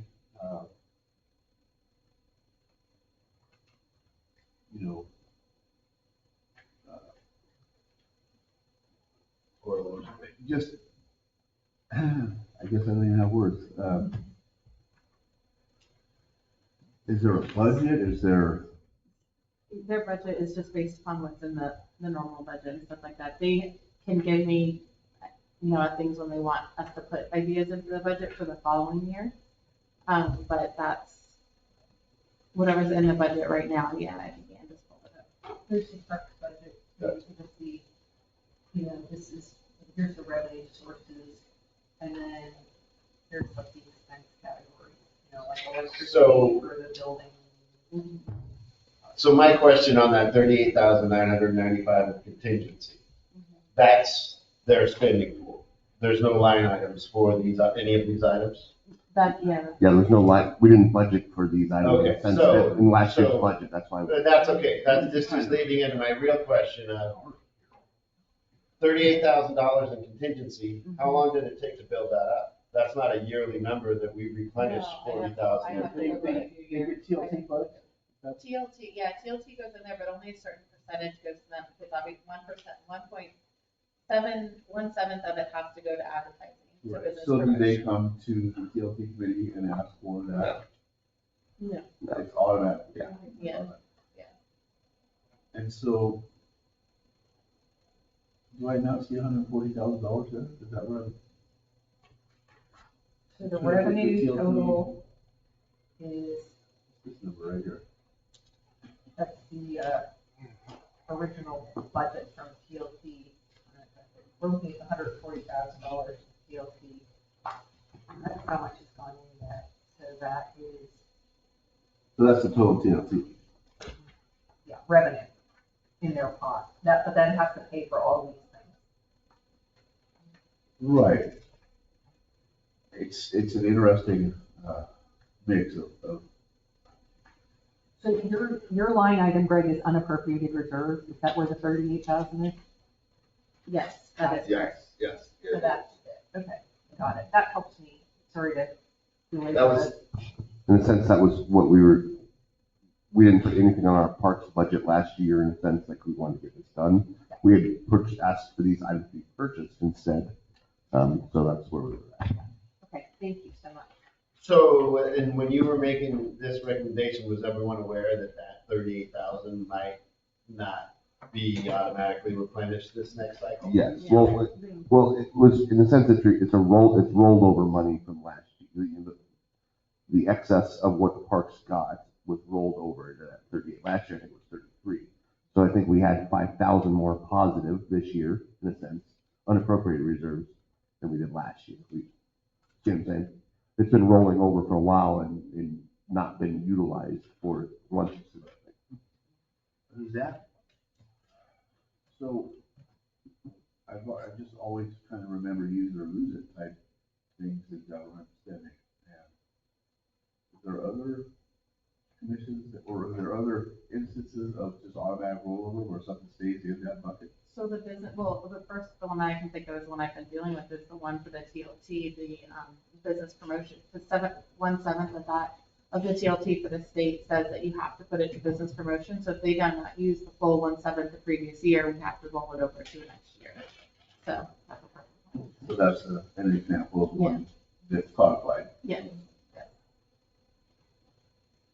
This one in particular, our parks rollover one, that's just, we just do it just because we do it. Yeah, with that, yeah. We It's just with do it every because we fund, do it. there's a contingency fund, every fund there has one, yeah. So yeah, it's one of those things that kind of is a rollover, except the budget, section by section, so Right. technically. Yeah, I just wanted, Yeah. I could just kind of like foresee some situation where the city needs $50,000. So there's a bucket with 110 in it, we can't touch it or something, like flexibility is important. Not that I want to take money from the parks and stuff. No, totally understand. And that's why we haven't done any of this stuff for years. That's why it looks so large of a purchase, because we haven't upgraded anything in years. This is our first quarter in 3 years plus, 4 years, since COVID at least, Yeah. We haven't been spending any of our funds for stuff like this, for upgrades or maintenance. It's been such it's been a real ride in parks over the decade. Yeah. With some of the things that have happened now. I Is that just a have question, Rita Jo? I just have one other, little bit of a devil's advocate question here is, do you guys see any, issues with vandalism or, if these things are gonna be out, or just I assume Public Works is gonna pick up the trash, do you have any new trash I mean, receptacles, that's right? what the park host is for, is Oh, okay, trash maintenance. great, got it, and okay, stuff like got it. that. Okay, so the park host is there keeping an eye on Who's there, stuff. Got it. and stuff being trashed, I could see that happening. There has been some cases with tennis rackets and golf clubs, but putting a security camera on the A-frame would probably deter some of that stuff from some of the. And I know part of your idea is having more people doing cool, fun things Yeah. down there helps with all that. So Sure, all anyway, okay, thank you. And keep in mind, everyone, like, Tina and I just kind of estimated the shipping, the amount that it cost for us to ship the last trash receptacles, because it wouldn't tell us as we were trying to do the quote, so total estimation right there. Yeah, it looks like you could make a major road trip for that much money and go pick them up. I know. Where are they? Down box Yeah. truck? Yeah. Okay, did we have a motion? Yes, we Yes. Is there any other discussion on this? I got a quick question. Barbecue pit, summertime. Bad idea. There will be. We already have 3 of them. We have a bird ordinance. Yeah, I was told that's why they were taking out a region.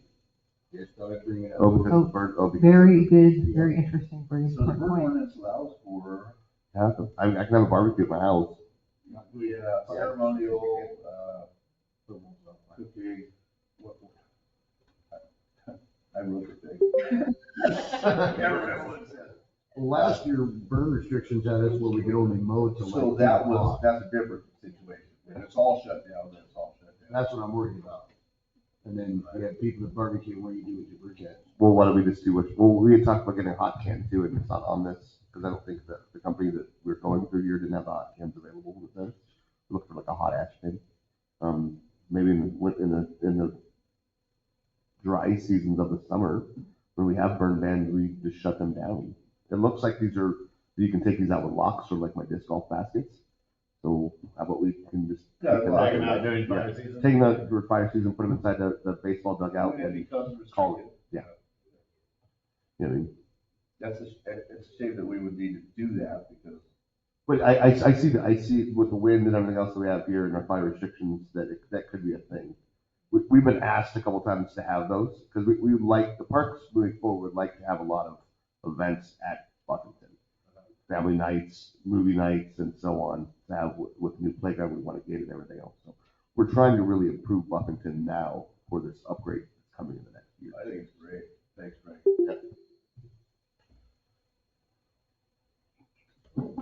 Any more questions? All right, I will call for the vote. Counselor Webb. Webb, yes. Counselor Burns. Yes. Counselor Rask. Yes. Counselor Velisis. Yes. And Counselor Tidy. Yes. All right, thank you. Now, how important is the, wait a minute, oh, the Rotary Club agreement? That's for them, I think it's important, but we can move it. It's just them wanting to extend, not to Right, manage right. it, but then have but then not, so it's just their new agreement to just be a tenant, basically. So do we make a motion to terminate that?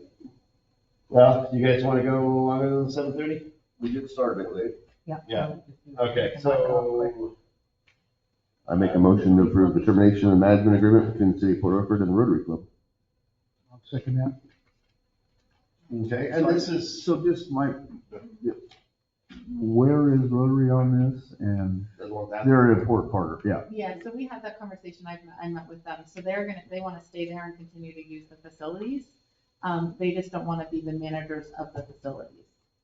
So, they want to keep the rent the same, they're going to still pay their $10 per meeting to pay off that equipment agreement that we had with them from last year.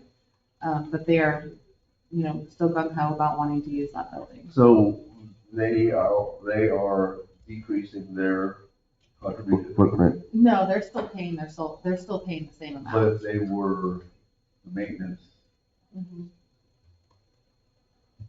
they might not. So they were being the management, they were the management company, basically, if that says it for them. But there were some, They were the middleman, is what it felt like. Yeah. The Parks Commission, they were the ones trying to run, the so how much do they pay? reservations and everything else. So this just puts it back in the city's hands, where it should be.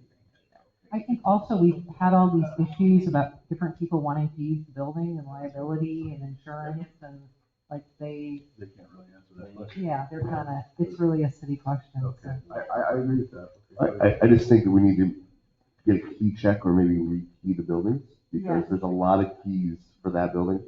I know for a fact that I have for the American Legion building, I have keys to the American Legion building. I'm part of the Legion, but I'm just saying, I'm sure the Rotary has a couple too, just floating around. So if we do this, I would move to try to get some new keys made for the building. How many doors are on that thing? There's, well, there's two, and then the community center does too, we still have those.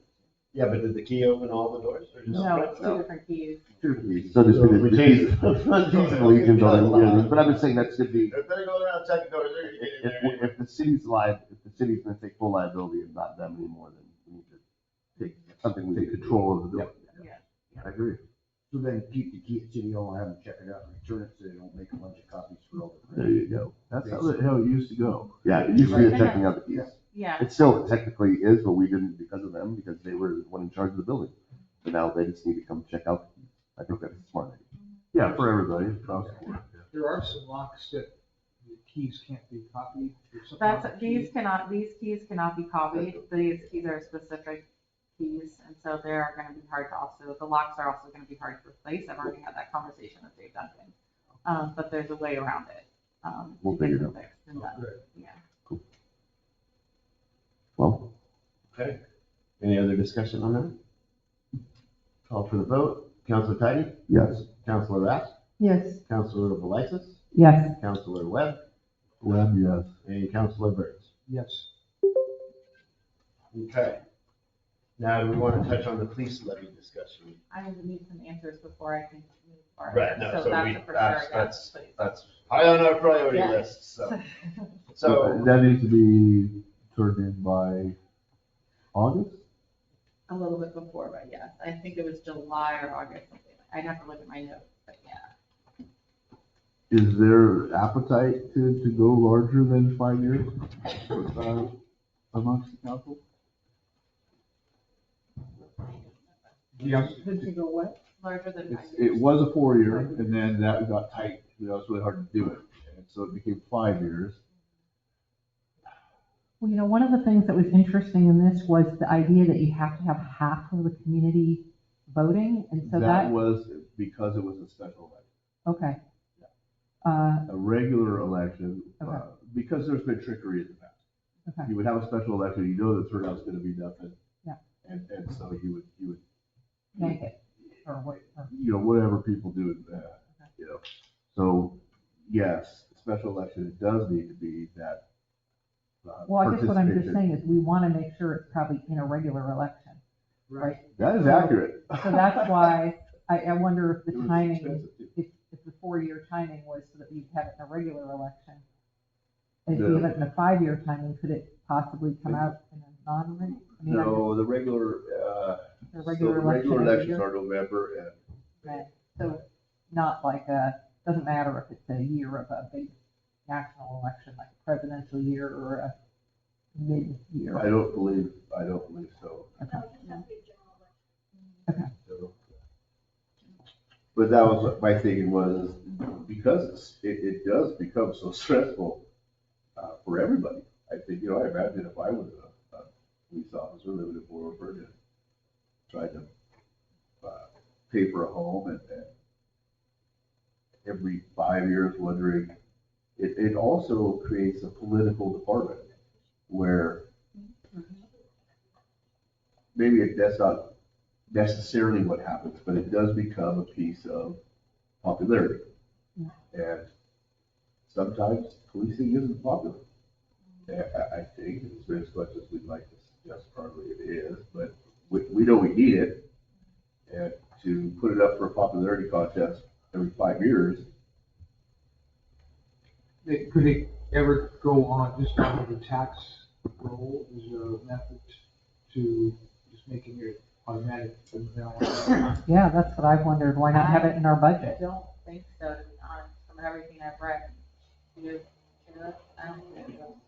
Yeah, I think it. if our budget was such that we could afford to have a police department, we wouldn't need the special levy. So I think it's about our budgeting. We raised all of our, Taxes. you know what I mean? But I mean, it's like kind of, we're raising our taxes by calling it a police levy. Do you call it raising your taxes by, or we're paying the same, it's just going to different pots, I guess is the question. It is, but some people like that. Some people don't like the idea of because once a tax is collected, it can be spent on anything. Right.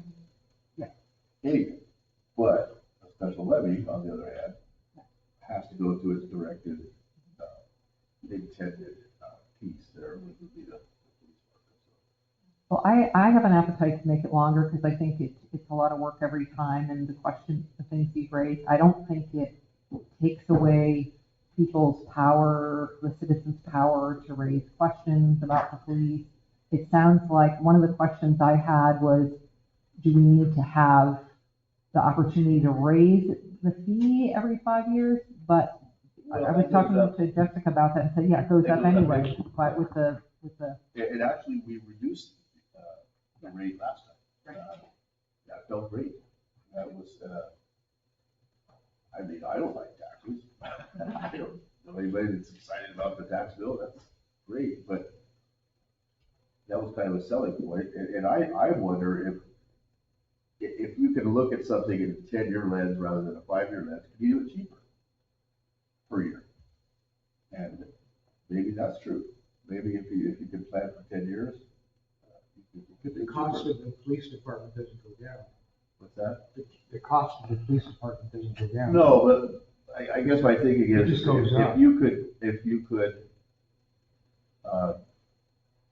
let's see, if you could lease a car for 10 years and it was $5 a year, or you lease it for 5 years and it was $7 a year, it's possible to save money with a longer, a larger look at it.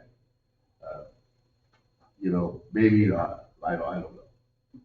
It seems like each year, the police department costs X amount, and we have $1.80 per thousand to work with. The city's still gotta kick money in, because that's not the whole budget. No, there's a little bit. I think the city could probably afford one.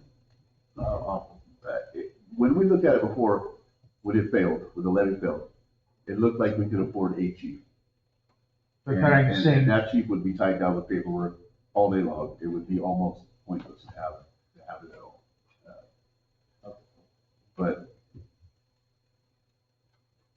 our number 3 or number 4 pays for number 3 and so on and so forth. I think that we've been really creative with how we fund things. But don't we use some of their city budget on top of the $1.80 per thousand for I believe so. I think it's about $80, right? It's not a whole lot of money. It's not a lot, but yeah, you're really close. So that is there, Gary, but like I said, I mean, what kind of police force do you get for $8,000? I don't think you get a whole lot. No, and I think it's, I don't know, myself, I feel it's pretty important to have police department for Upper. It would be a mess. It was a mess, even with the wrong department, the wrong leadership. Yeah. We were having, our citizens were being victimized every single night 8 years ago.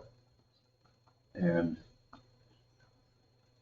I think we lucked out with what we have. And the group that we have, we won't always stay the same, people retire, things like that, but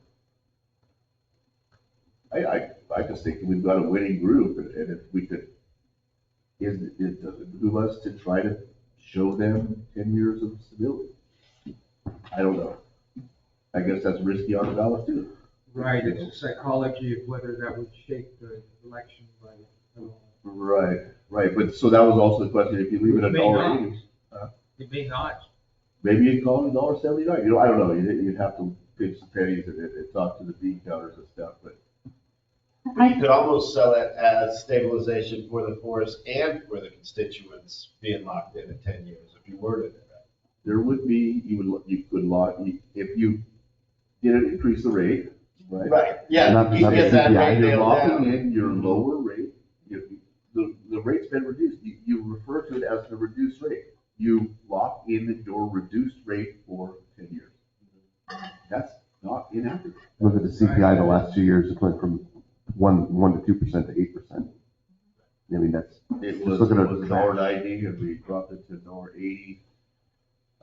It's not gonna get cheaper to have It was easily sold as enjoy your lower, you know. But if we go for enjoy that your long lower though, tax rate. my devil's advocate of that, if we go for that long, if we're at such a lower percentage, or what if it costs more for them later on down the line, or we're gonna be on the Well, hook for that it money? goes up. I mean, the assessment, it's your $1.90 against your assessed value, you know, of your home. So it's gonna be, it'll go up. Okay. You see what I'm saying though? Yeah. Is It it does, proportionate it enough to certainly go doesn't up? get any cheaper.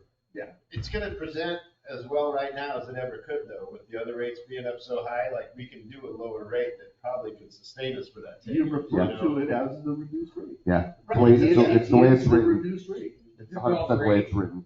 Yeah, Stick with 180. $1.80. Stick with it. But what happens is the state requires language that says at the bottom, this could raise your taxes by $1 million. Doesn't say that, but it says something that, you know, and people don't understand it. And so what we discovered is that your language on, you know, our ballot language needs to address what it's going to say below it. And that's like almost the most important thing is to somehow counter what is said below it, which we have no control over. Right. And that's where we landed in the past was how do you get everyone to understand that it's not going to raise your rate? Because even if you say enjoy your lower rate, right below it, the Secretary of State says this may raise your tax. You have to say this will continue your taxes at the same rate. Same reduced rate. At the same reduced rate, yeah.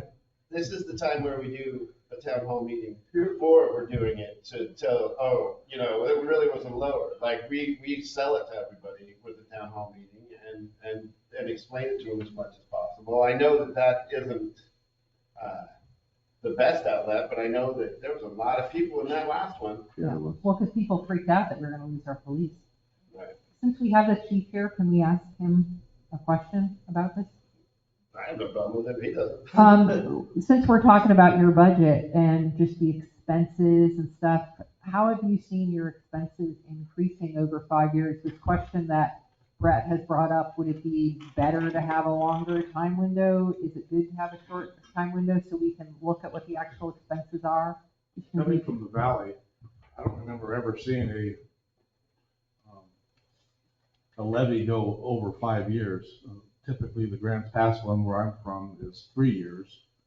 So politically speaking, I don't know how a 10-year one would be received by the voting public. I have a few properties of my own and I'm with Brett. I don't want to pay any more in taxes, but there are certain things we have to have. If I remember correctly, when I came to work here, I think that the city budget was paying for 1.5 officers and then the levy paid for most of the other 1.5.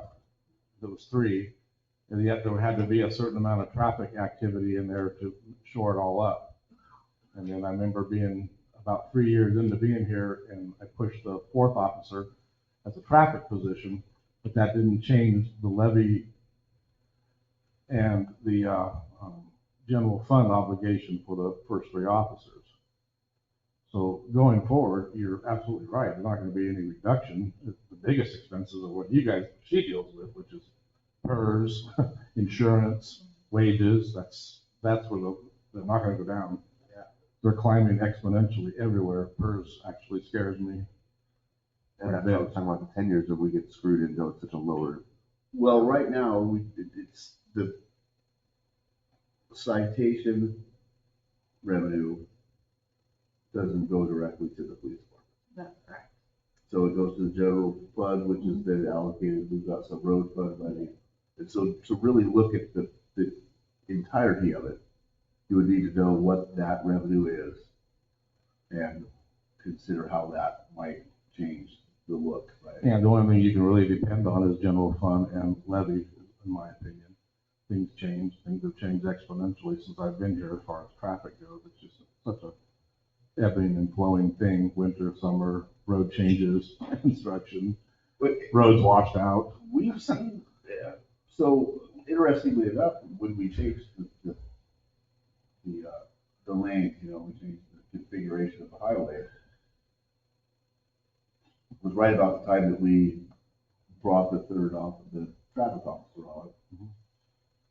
And we've seen speeding citations drop significantly since. I wouldn't say significantly, they dropped some, but the types of violations certainly changed. They've changed. And I was initially opposed to the change for an example that was in my mind from the valley, Cave Junction specifically. But it turned out to be, basically I was wrong. We don't have the stoplights here like they have there. And they changed the That timing. mixes things up and causes a bottleneck there. Here, I think it actually works pretty good, and I think it's safer, to be honest with you. I don't know that they would have the same result if, say, Gold Beach did it with their traffic lights. And Bandon is a mix of both. Bandon has some of this and some of 4-lane. I'm happy with it the way it is. So in terms of if we were to keep it at, let's say, 5 years and keep it at the 180, what we have now, would you be worried over the next 5 years that wouldn't be enough? The $1.80 is a Jessica question. And 5 years, I'm comfortable with that. It's better than other jurisdictions in the valley, Umpqua and Rogue, where I worked around levies that were shorter, 3-year levies typically. Mm-hmm. I think the 5 is kind of a nice mix, gives some assurity, and it gives the citizens more control than a 10-year, I think. I think they would look at a 10-year not having enough control, if I had to guess, but I'm not a good politician. Well, the motivation of like thinking it out was, you know, for you to feel more comfortable, but if it's standard that it's shorter to right around there anyways, then maybe. Yeah, we're a little longer than what I'm used to in the valley, so. I think just for reference, so you guys know, just for payroll stuff all the way through health insurance and workers' comp and PERS, it's 256,000 as of today that's been used, and the amount that we've received is 253,000. So just keep that in mind. We've already gotten the majority of the big lots of change. Have we got that straightened out from the? No, we had a conversation with him and we thought it was, and he assured me it was, and then the next month it was not. I saw that third report. Yeah. I'll just mention one other thing that I was asking Jessica, like, well, what is the difference between the 180 and the 190 in terms of revenue? Turns out it's about like $9,000 a year. So to me, like, raising it would be more of a risk than just leaving it, keeping it at the 180. I mean, $9,000 a year in this mix doesn't seem like that much, you know? And that's No, also, I think it's a great value. and also to sell to our citizens too, where everything else is going up, if we try to keep it the same, you know what I mean? Like, It's the same reduced rate. you know, we just, same reduced rate, we just cost you $2 more a month on your trash. Yeah, right. Same here. And then your water bill. I'm generally liking just the 180 per thousand for 5 years. I have to say that compared to other cities, not even this size, but somewhat half the size larger or double the size, a lot of those cities run, I want to say 60 to 70% of their budget feeds public safety. We're not anywhere close to that, so I see it as a pretty darn good value for what we have compared to even every other agency in the county, actually, this county. Wow, awesome. Is that a motion? It wasn't, but I could make one. I mean, we're not really we're kind of approving a direction, right? But I guess. Yeah. I guess my question was just for conversation's sake. Is there the appetite to look at a longer term thing and what it may or may not mean? Okay, well, There's certainly the risk of, I think it depends on if you like cops or you don't like cops. When you sit down and you, well, that's what it's gonna come down to, and whether it's 5 years or 10 years or whatever. But by consensus, does everyone feel okay with a 5-year? I mean, as far as we're trying to get Jessica to a point where we can start writing this up, so. Okay. A lot of movement in there, just by consensus, okay. Right. We also have to talk about the dollar amount as well. $1.80. $1.80. So is everyone okay with a $1.80 rate for 5 years? I think so. Yeah. Okay, so I think as long as we refer to it as a reduced rate. Same reduced rate. is everyone fine with it? Okay. When you write your ballot measure and your ballot title, they have to be neutral and they have to be factually correct. And so I'd have to see what that actually looks like in writing to make sure it checks those two boxes. I don't know if we're charging $1.80 now and you're putting $1.80 back up. I don't know how that's technically reduced. It's, well, I get what you're saying. But I it's think reduced that's from the $1.90 that it had been for. whether or not that, But is it $1.90 now? no, it was So you're $1.80 not- at the time. So we're selling the reduced rate, we lowered the down payment. Could we say that the city of Port Orford has decided to stay with the reduced the rate same of $1.80 for the next 5 years? You can That's say, technically- you can say maintain the current rate up. Maintaining current reduced rate. It's all on house rate. Because that was the same thing How with many the words marijuana do we get on tax. that? Not a whole lot, actually. It's not very many words. Hold on, I have Is it like 200 words? 175, I have the last year's 175 one words. right here. Yep. So I think you could say something that reflected on the past. You could say something like, historically, the rate was $1.90, and in 2017, the rate was dropped to $1.80.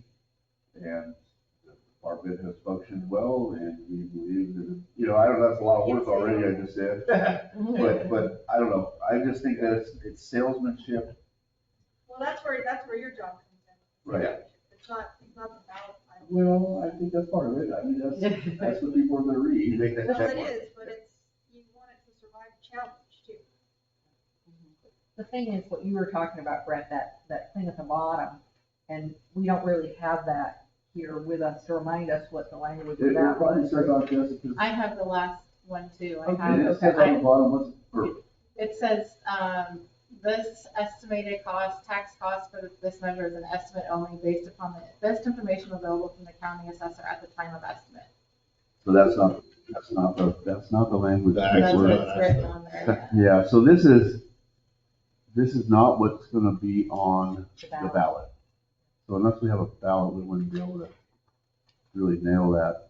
I have this one right here. Let's see. This says the same thing.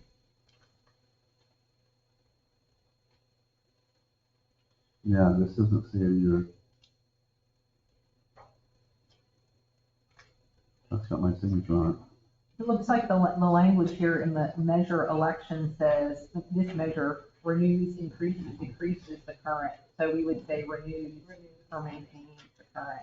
There's something on the very bottom that you don't know until it comes out, that you don't see it until. Yeah, the clerk puts on there. Yeah. It is, no, for reals, and. It's not here. It's required by the state, and it says this may increase your property. So what you're asking, it confuses the voter. The voter thinks it's another Right here. tax. This little section right there. This measure may cause property taxes to increase more than 3%. That's probably it. That's probably it. So while you're saying that you're gonna maintain a rate, they say it may increase your property tax by 3%. So that's what you have to call that right there. Well, what Shayla's saying, that's up to us to like write letters to the editor, go out and talk to people, right? Well, I think you could say it in your, it has to be factual, but it's not limited to, I think it's limited to any particular portrait that you're trying to paint or. No, it has to be factual and useful. So I guess I don't understand neutral, how that's defined. It's, the city of Port Orford is going to, or should the city of Port Orford install X rate for public safety? I mean, you can't say we need it because. Right. So there's no narrative to it. There's It's a no statement. narrative, It's a statement, not a. So then it would be fair to, and factual, it would be neutral and factual to say that somehow, I don't know how to say it, but to address the 3% question, that it won't raise your tax. Right, you would say something to the effect of this maintains the current tax. Regardless of what it says. You know what I mean? That's what it is. I didn't make it up. That's what happens. Like, Well, do you have enough to go on right now, Jessica? Yeah, and I have the last Can we- few ones too, copies of them, so, yeah, at least a good start. Okay. What else do we have on here that we need to address? Priorities, police levy we did. Let's see, so everyone was at the goal setting session other than Brett. That's right. And Brett, you've got I did get information. some stuff into, council president. Okay, good. So I feel okay with, but, I mean, I don't feel okay, but we're gonna put that off until next month, I think, and move into the executive session. Okay, That's okay. okay with everyone? Yeah, the only problem with that kind of bums me out is that I feel like if we could establish committees, then we could be working on the next month to start solving some of these problems that we're not able to do. So, but if you really want to put it off. So, I guess we don't have it. We can do it. Let's put it off. I know we got to keep going. You've got more stuff to do. I'm wondering if everybody could ponder what they would want to participate in. We can almost just start to do it, or we could. You just let me know who wants to do it, and then we can Do I, kind of. do I have to do it? Does somebody want parks or do you? No, we're not talking about that. no, We're talking no, about no, priorities. Oh, priorities, The this is council weird. rules, the council rules one, the grant capacity, and the city staffing and job description. So the council rules, just quickly on that,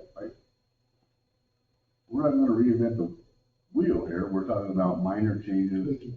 Yeah. And is that something that a committee is needed for? Well, what we decided is that we talked about it like in December and November. Everybody had their little ideas, and we all sat around and talked about it for like half an hour. Nothing got done. Blah blah blah blah. So it just seems like the more effective, efficient way to do it would be to have a subgroup of us. It could be anybody that's, without a quorum, sit down, go through it line items, give it to Jessica, bring it back to the rest of us and say, here's our recommendation. Just be more efficient than to do it. So like, you So know. I've seen council rules just change, like right now, I say,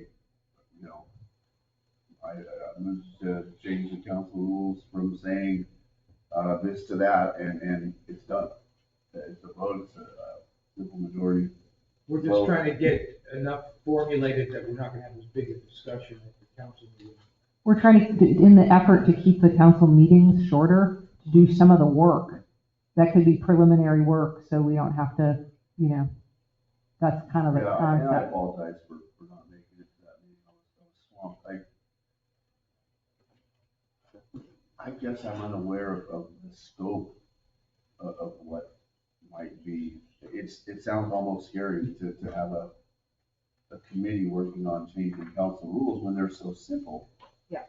There's this. These are the kind of things we talked about last time, but there are things like what should the citizen comments be at the beginning or the end, or should we have this administrator's report at the beginning or the end, and like this thing about when is the deadline for the comments in, so we have a bunch of little things. So I think it's rather minor, but it's just a matter of, do we all sit here for an hour doing a regular meeting and hash it out, or can we have some people get together and do it and then bring a recommendation, and then it will just go faster? That was sort of the concept. So you need to get picked apart. One option for that would be a Committee's gonna workshop. make the decision. Yeah, Workshop. that's the other option. With We can do a that, just for workshop. that particular one, because council rules, like Brett says, that, Yeah. it is easier to change, and then the staffing and job descriptions, that was big, but I think That's a we could, biggie right there. we could probably establish a committee to increase grant capacity, because even if we had two people that were interested in that, we could start that ball rolling of just, of supporting staff. Or we can just chew on it for a month and hire a grant writer, is that what that's? No, it's a committee to look into the different facets of grant writing versus, like Grant part or administration. hiring a person or what we can do. And, it also ties in with the job descriptions, but it's just getting the backbones of these problems that we have and trying to save time for everyone. Like, it's not like they're gonna come to us and we're not gonna have any conversation about it, but they can at least get some of The concept is that these things have been talked about and like bandied about and nothing ever happens. So how do we as a council become more effective and actually like make something happen instead of just kind of like whine about it the whole time, So Turn them into action. this is an attempt and it may not be the only way or the best way, but this is an attempt to say, let's get some groups of people who are interested to try to solve the problem, bring it back as a recommendation to council, then we can decide if we want to have a workshop, if we want to do more. Well, So and I that's the think, concept. I think there's merit to. Lost my brain.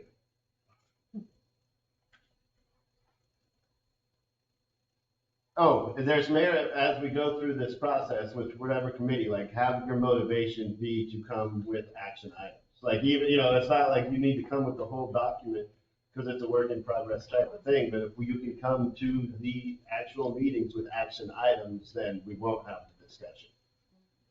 Yep.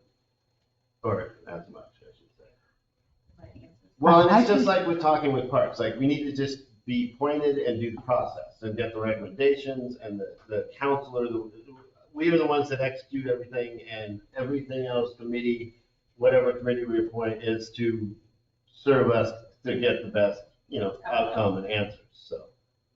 I like the idea of, from what you said, Pat, a workshop for the council rules again. I kind of feel like we already did that, but we can do it again now that we have the full council with the idea of actually accomplishing it rather than just talking about it and not doing it. That workshop will be to hydrate that, get the points that we want to talk about, get it in a form that we can make the action or execute it in a meeting.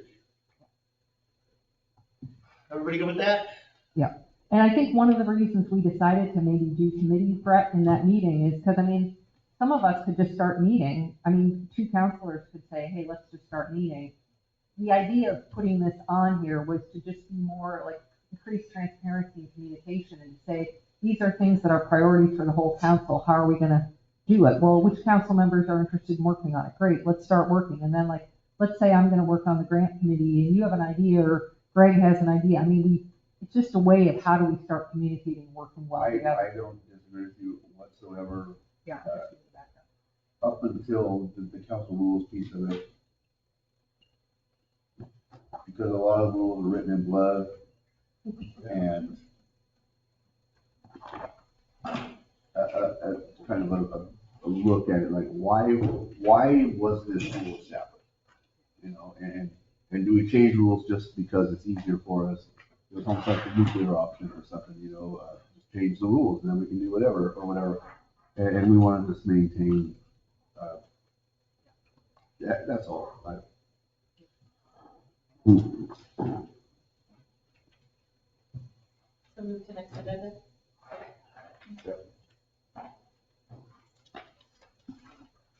Okay. So we will be going into executive session. Can you get 5 minutes? Thank you. What's that? Can I have 5 minutes?